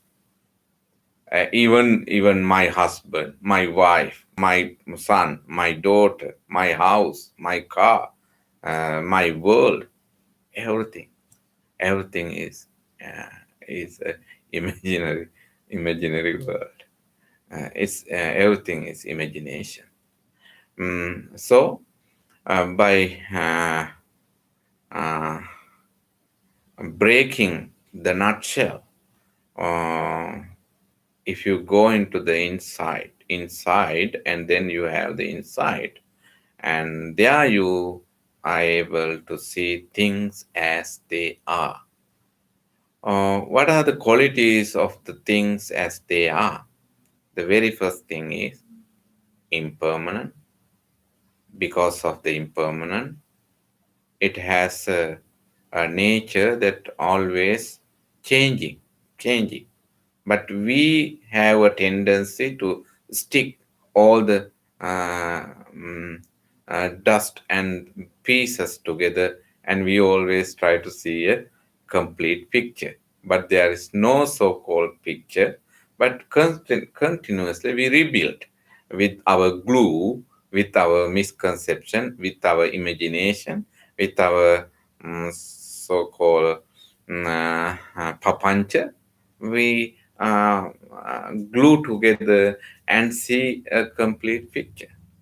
That is the but in the reality of this all the phenomena, the very basic situation is everything is changing. Because of that tendency that we all agree and we try to maintain, that fixing and preparing our best to maintain the um, uh, uh, continuation of things. Actually, it is a kind of persistent effort, and with this effort, what happened? uh, there we have a conflict. In one hand, everything is destroying, changing constantly. On the other hand, we are trying to keep together, keep everything together. This is a conflict. Finally, in this conflict, in this very particular struggle, suffering arises. Then we have only a suffering. Unknowingly or knowingly, we go into the middle of the suffering. So, impermanent suffering or the unsatisfactoriness. And then we can see that if something is suffering, not satisfactory, then what is that? It is not you cannot claim that it is mine. Mine claiming the ownership itself is a kind of really mm, laughable uh, uh, uh, ignorant type of uh, papancha imagination. So that is why, in reality, what we have to know: impermanent, unsatisfactoriness, and egolessness. On the other hand, uh, everything is depending on each other. Actually, everything coexisting. There's no particular anything, even a particle, even a dust particle uh, is not existing with a soul energy. everything is appearing with the support of depending each other. Everything is depending on. So paticca samuppada, uh, dependent co-origination. You have to understand that. Then we see everything is depending each other. So then, uh, how can we say that it is uh, I, myself? Everything is everything. Everybody, everything is depending on conditions, conditionally arisen. And also, uh, the second, the quality that the third attitude that we can um, uh, practice is the Four Noble Truth. Always, we have to have understanding about this dependent arising, and on the other hand, to maintain the equilibrium in this scattered situation. The equilibrium is the middle path. No any other way to live in this world peacefully. Only the middle path. That is the equality, the peaceful state of mind. To maintain the peace, because of that dependent arising and the three universal characteristics and the Four Noble Truths. Actually, finally, in the real world, you can understand in insightfulness, in deep vipassana. You definitely you agree with yourself. There's no other way around here to maintain the peace in mind. Only the middle path. By seeing things as they are, we are not just ignoring, we are not just become out of virtues. We have some virtues with some precepts, virtues, qualities. We maintain that the golden ethics, universal ethics, that is the uh, um, middle path. Eightfold path is the elaboration of the middle path. So, therefore, we can use in general in our regular life, we can use our insightfulness. That means we see things as they are, and also at the same time by practicing some sort of deeper meditative practices, we can uh, actually see things as they are within, in a very calm, quiet manner. So now I am going to teach you uh, vipassana meditation in sitting posture, but it is not necessary to sit and uh, uh, have insightfulness in sitting posture. Actually, each and every moment, even moment itself, you can see the vipassana, everything. Vipassana is such a great kind of vision. It is dasanena sampanno. It's a dasana. Dasana means a vision.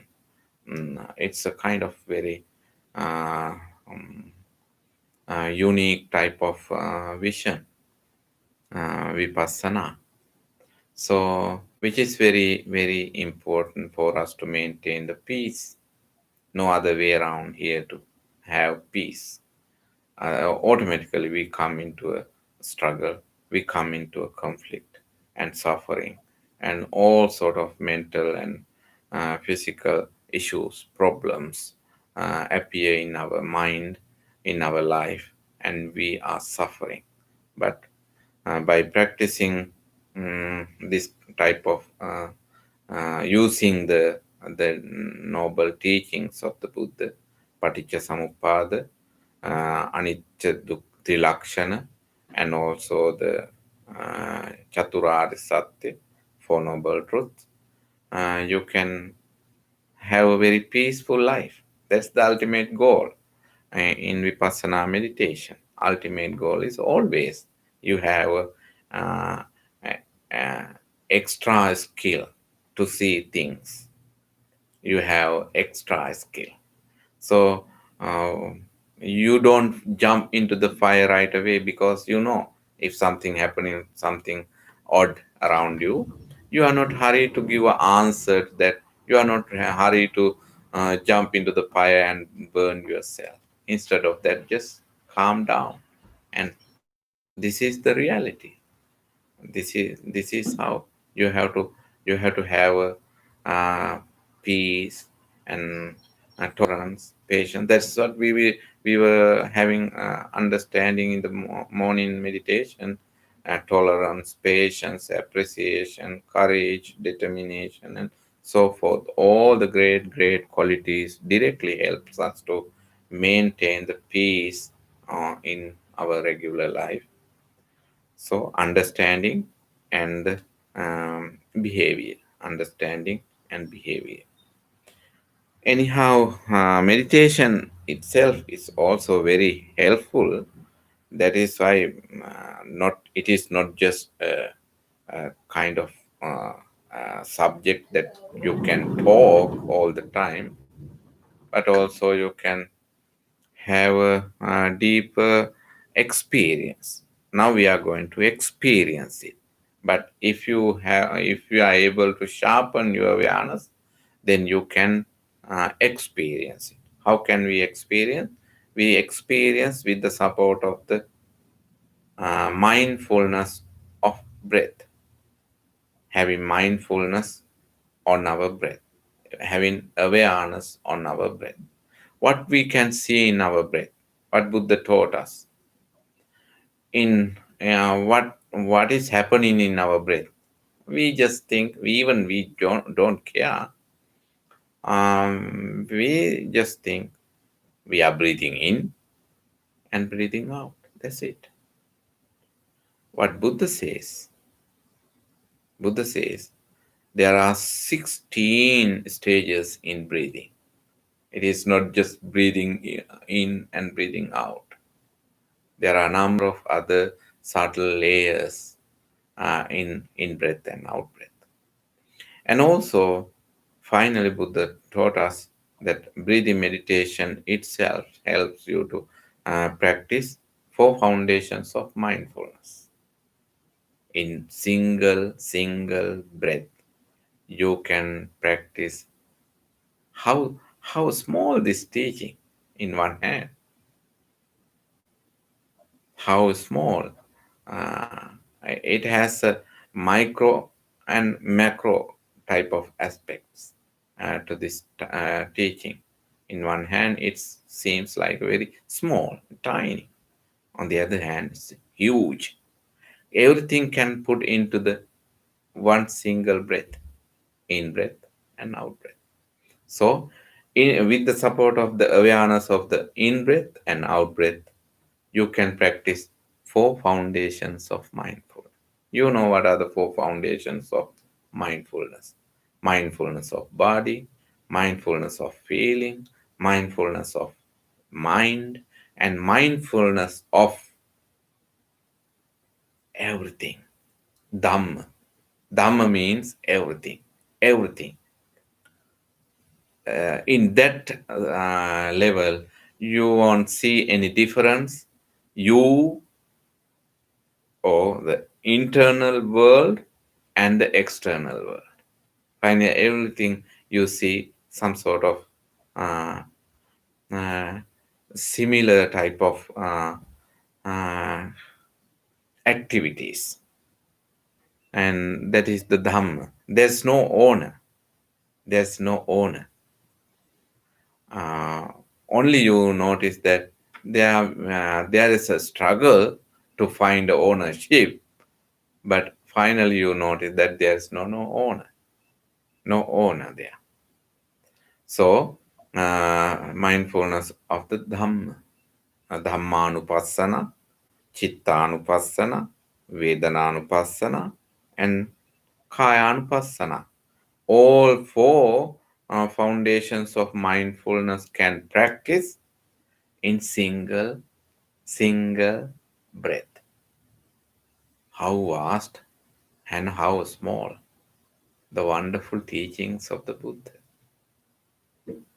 In your in-breath and out-breath exist everything, entire teachings of the Buddha.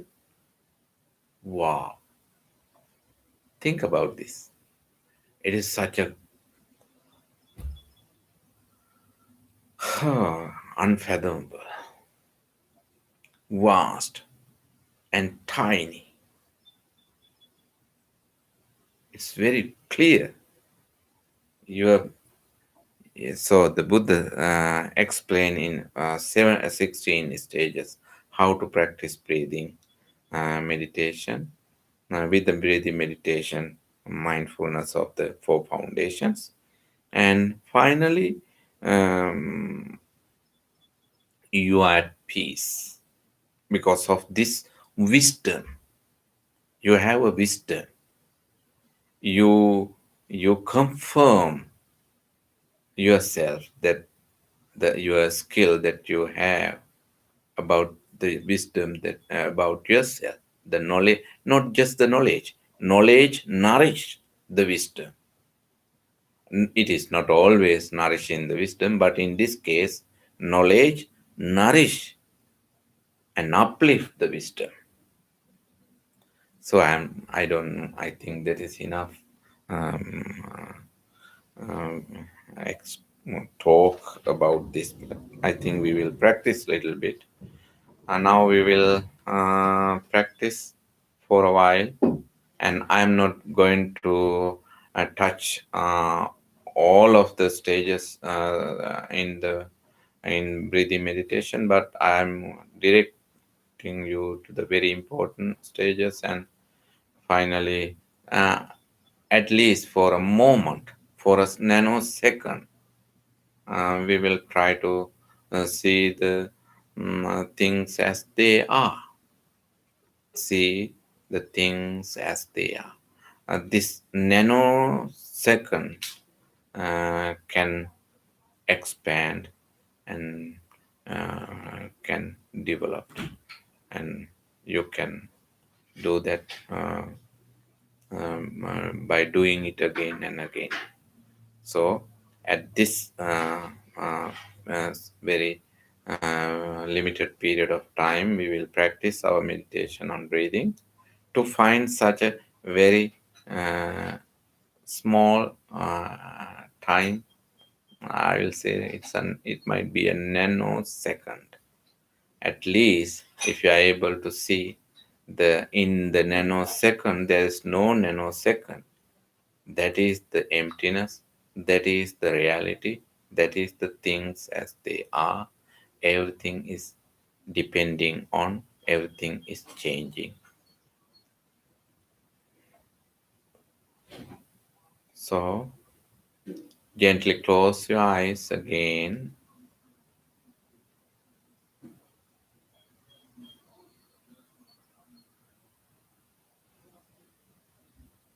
Bring your awareness to your body as we did in the morning. Very quickly, very quickly, you can just scan your entire body, and you can relax your body, and you can let go the past and the future because of the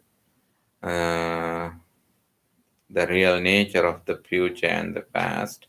By understanding, then you can come into the present moment.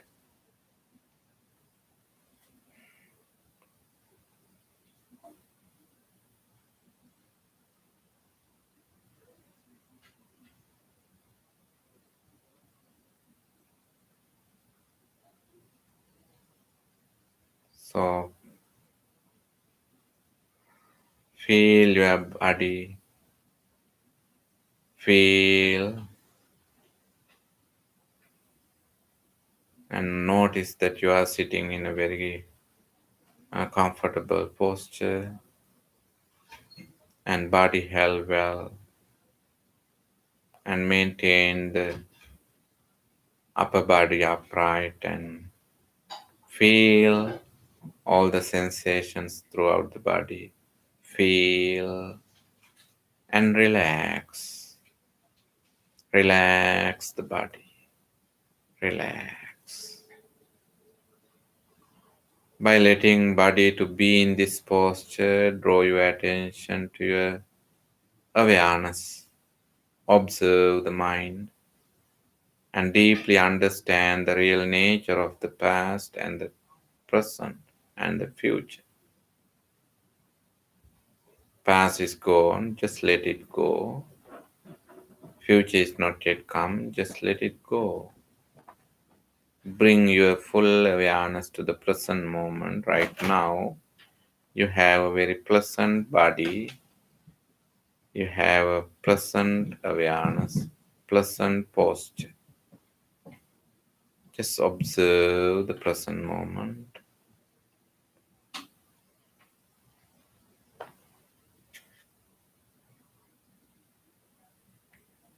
Being in the present moment,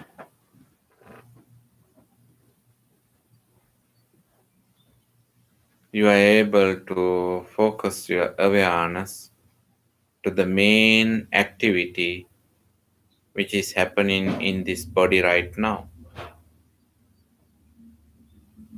What is the uh, activity that you can directly feel in this body? That is the in breath and out breath.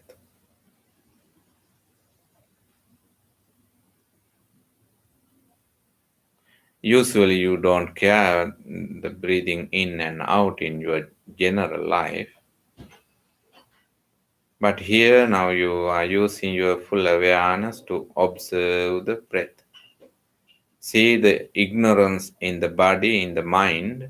Once you focus your awareness to the in breath and out breath, the mind used to think that you are breathing purposely. Absolutely not. It has its own physical structure, in breath and out breath. The diaphragm,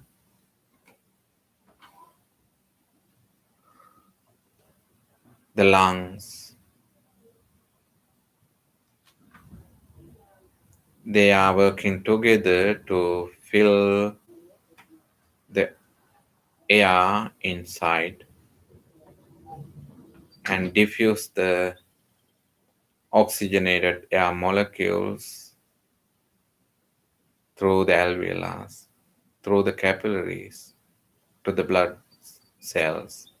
Oxygenated blood cells travel throughout the body with the support of the pressure in the heart.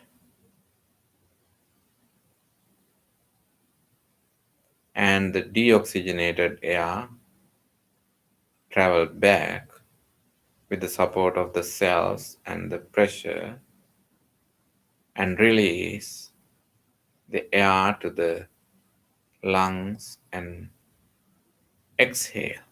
This is the main activity that you can feel in this body right now.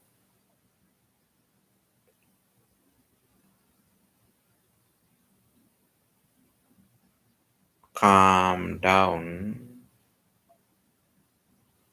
Calm down yourself without controlling. Observe the natural breath. You try to separately understand the activity of the body and activity of the mind. Activity of the mind is the awareness. The physical activities in breath and out breath. Here and now, we observe this physical activity, in breath and out breath. Once you use the clear awareness, you can see the separate activity here and now, two sets of activities, awareness, in breath and out breath. Observe in breath and out breath. Notice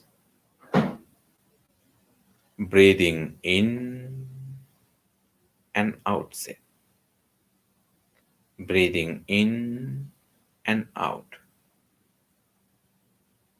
At the beginning, you won't see clearly the separability, the separate activities, but slowly you can.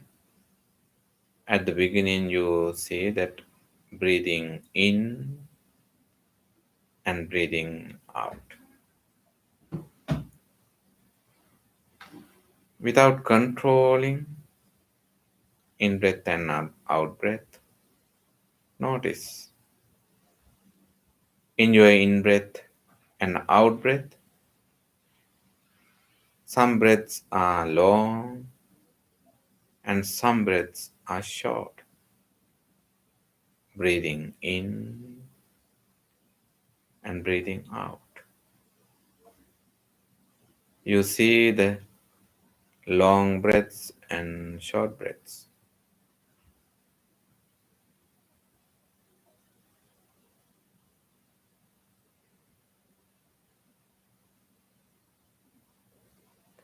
And experience the whole body breath. As I mentioned before, oxygenated air travel all over the body and deoxygenated air travel back and release. With the warm air through the nostrils we release, or the mouth we release the oxygenated air back to the outside. And we inhale and we exhale. Feel your entire in breath and out breath. Experience the whole body breath and breathing in and out. Meanwhile, you sharpen your awareness, your mindfulness to watch this entire activity.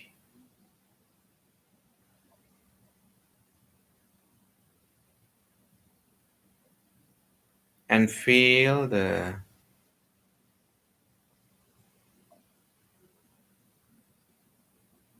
calm down body breath. Breathing in and out becomes subtle, and it is becoming subtler and subtler, but you increase the strength of the awareness and watch, relax, and experience the calm down body breath.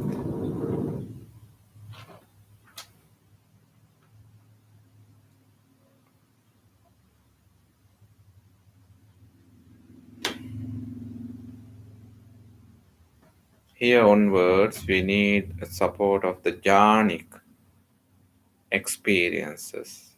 We experience the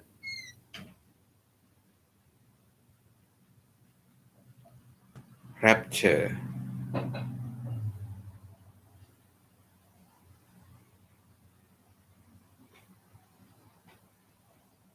because the mental clarity,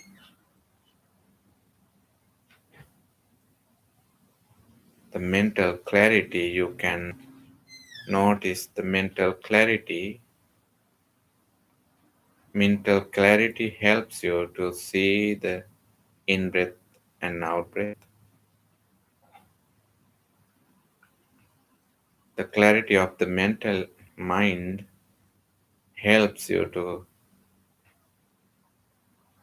experience the rapture in body.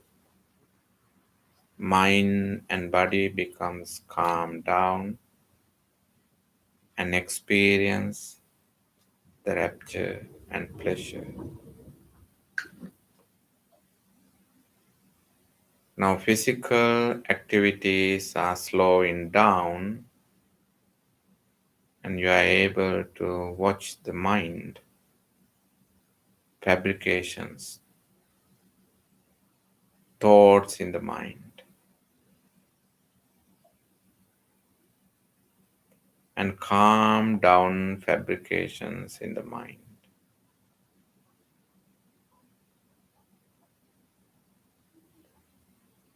And observe the calm down mind, and you can notice the undisturbed mind.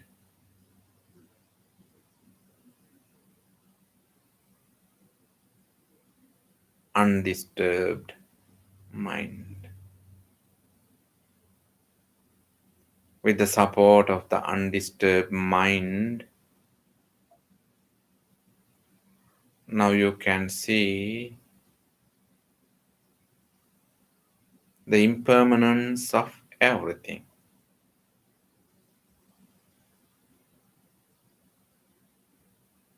Bodily impermanence, the impermanence of feeling, impermanence of mind and thoughts, and impermanent itself, you can see impermanence. In breath and out breath, constantly changing. Feelings are constantly changing. Thoughts are constantly changing, therefore, the mind itself is constantly changing.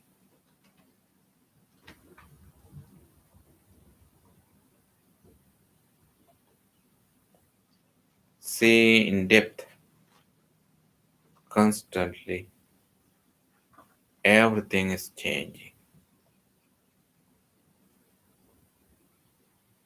Body is changing, feelings are changing, mind, the thoughts in the mind, they are changing, and everything is changing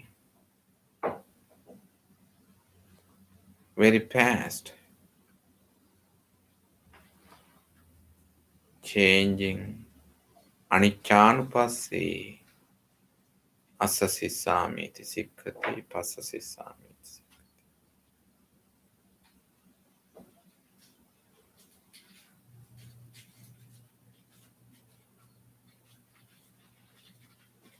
If something really impermanent, are there anything to grasp called I, my, myself? No. Everything is changing. That is why you experience virāgānupassī.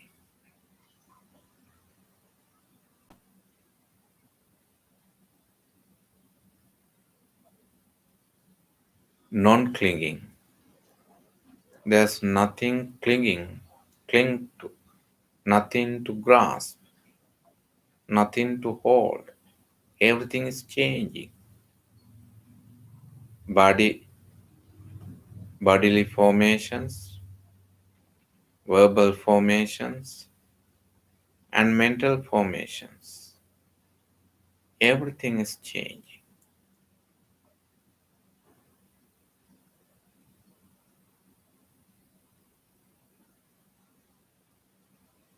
If you are able to see clearly that there is no anything to cling, then what happens?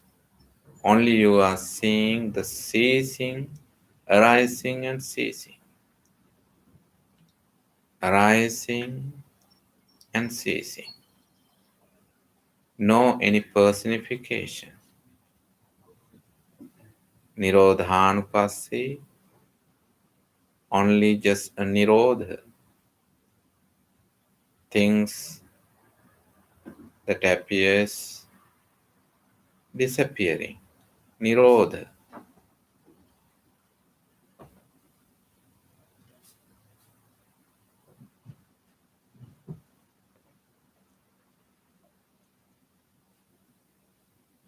Everything is arising and ceasing.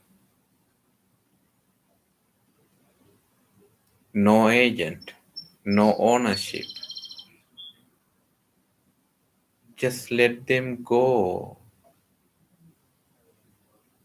By letting go, Patinisagganupassi, by letting go, you are practicing breathing in and out.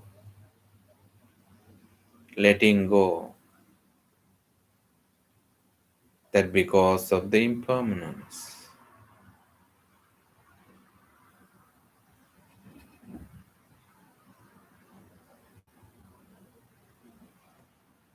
Practice for a couple of minutes at least.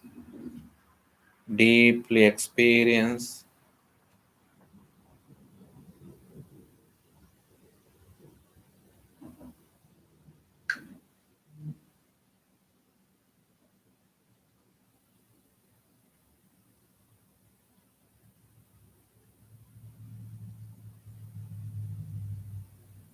experience the depersonification. We have a personified notion, I, myself in general, but through this insightfulness, you notice everything is depersonified, everything is scattering. Just let them go.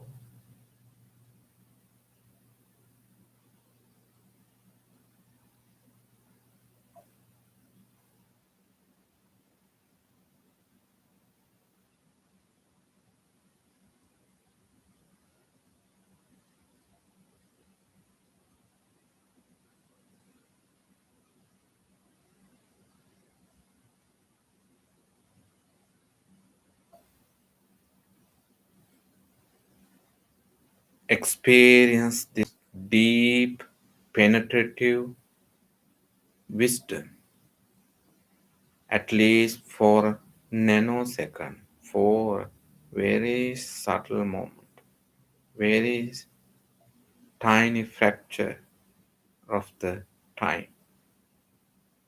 Experience. Experience the wisdom, the blossoming, the wisdom.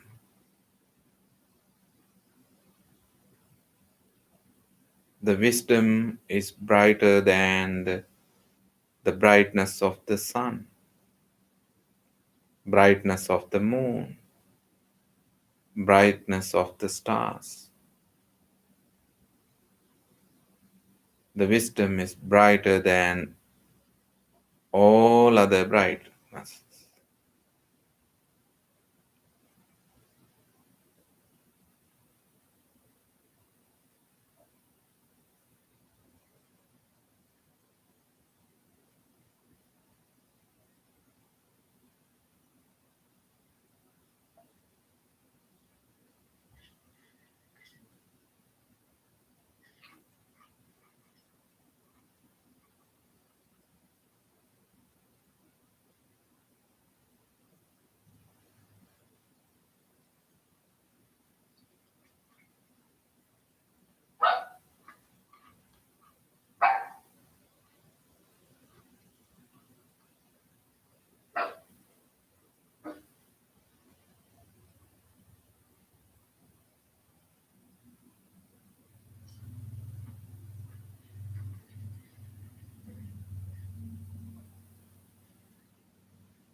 Gently open your eyes and come out from the meditation.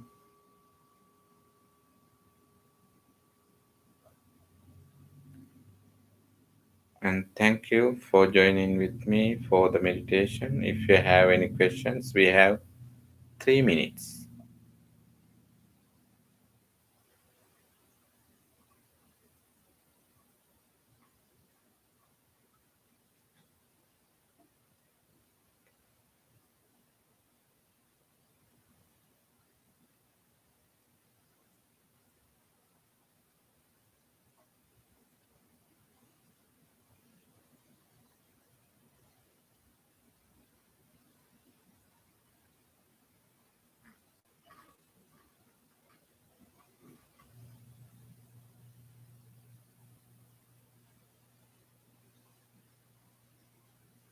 No any questions? Okay, then we will wind up our meditation session. And thank you so much for everybody. බොහෝම පිං සත්පුරුෂ පින්නතුනි අද දවසේ අපි භාවනාවක යෙදුණා. ඒ ප්‍රයෝජනයක් වුණා නම් ඒක ආධ්‍යාත්මික සතුටකට හේතු වේවා. තෙරුවන් සරණයි. තෙරුවන් සරණයි. තෙරුවන් සරණයි. තෙරුවන් සරණයි. තෙරුවන් සරණයි.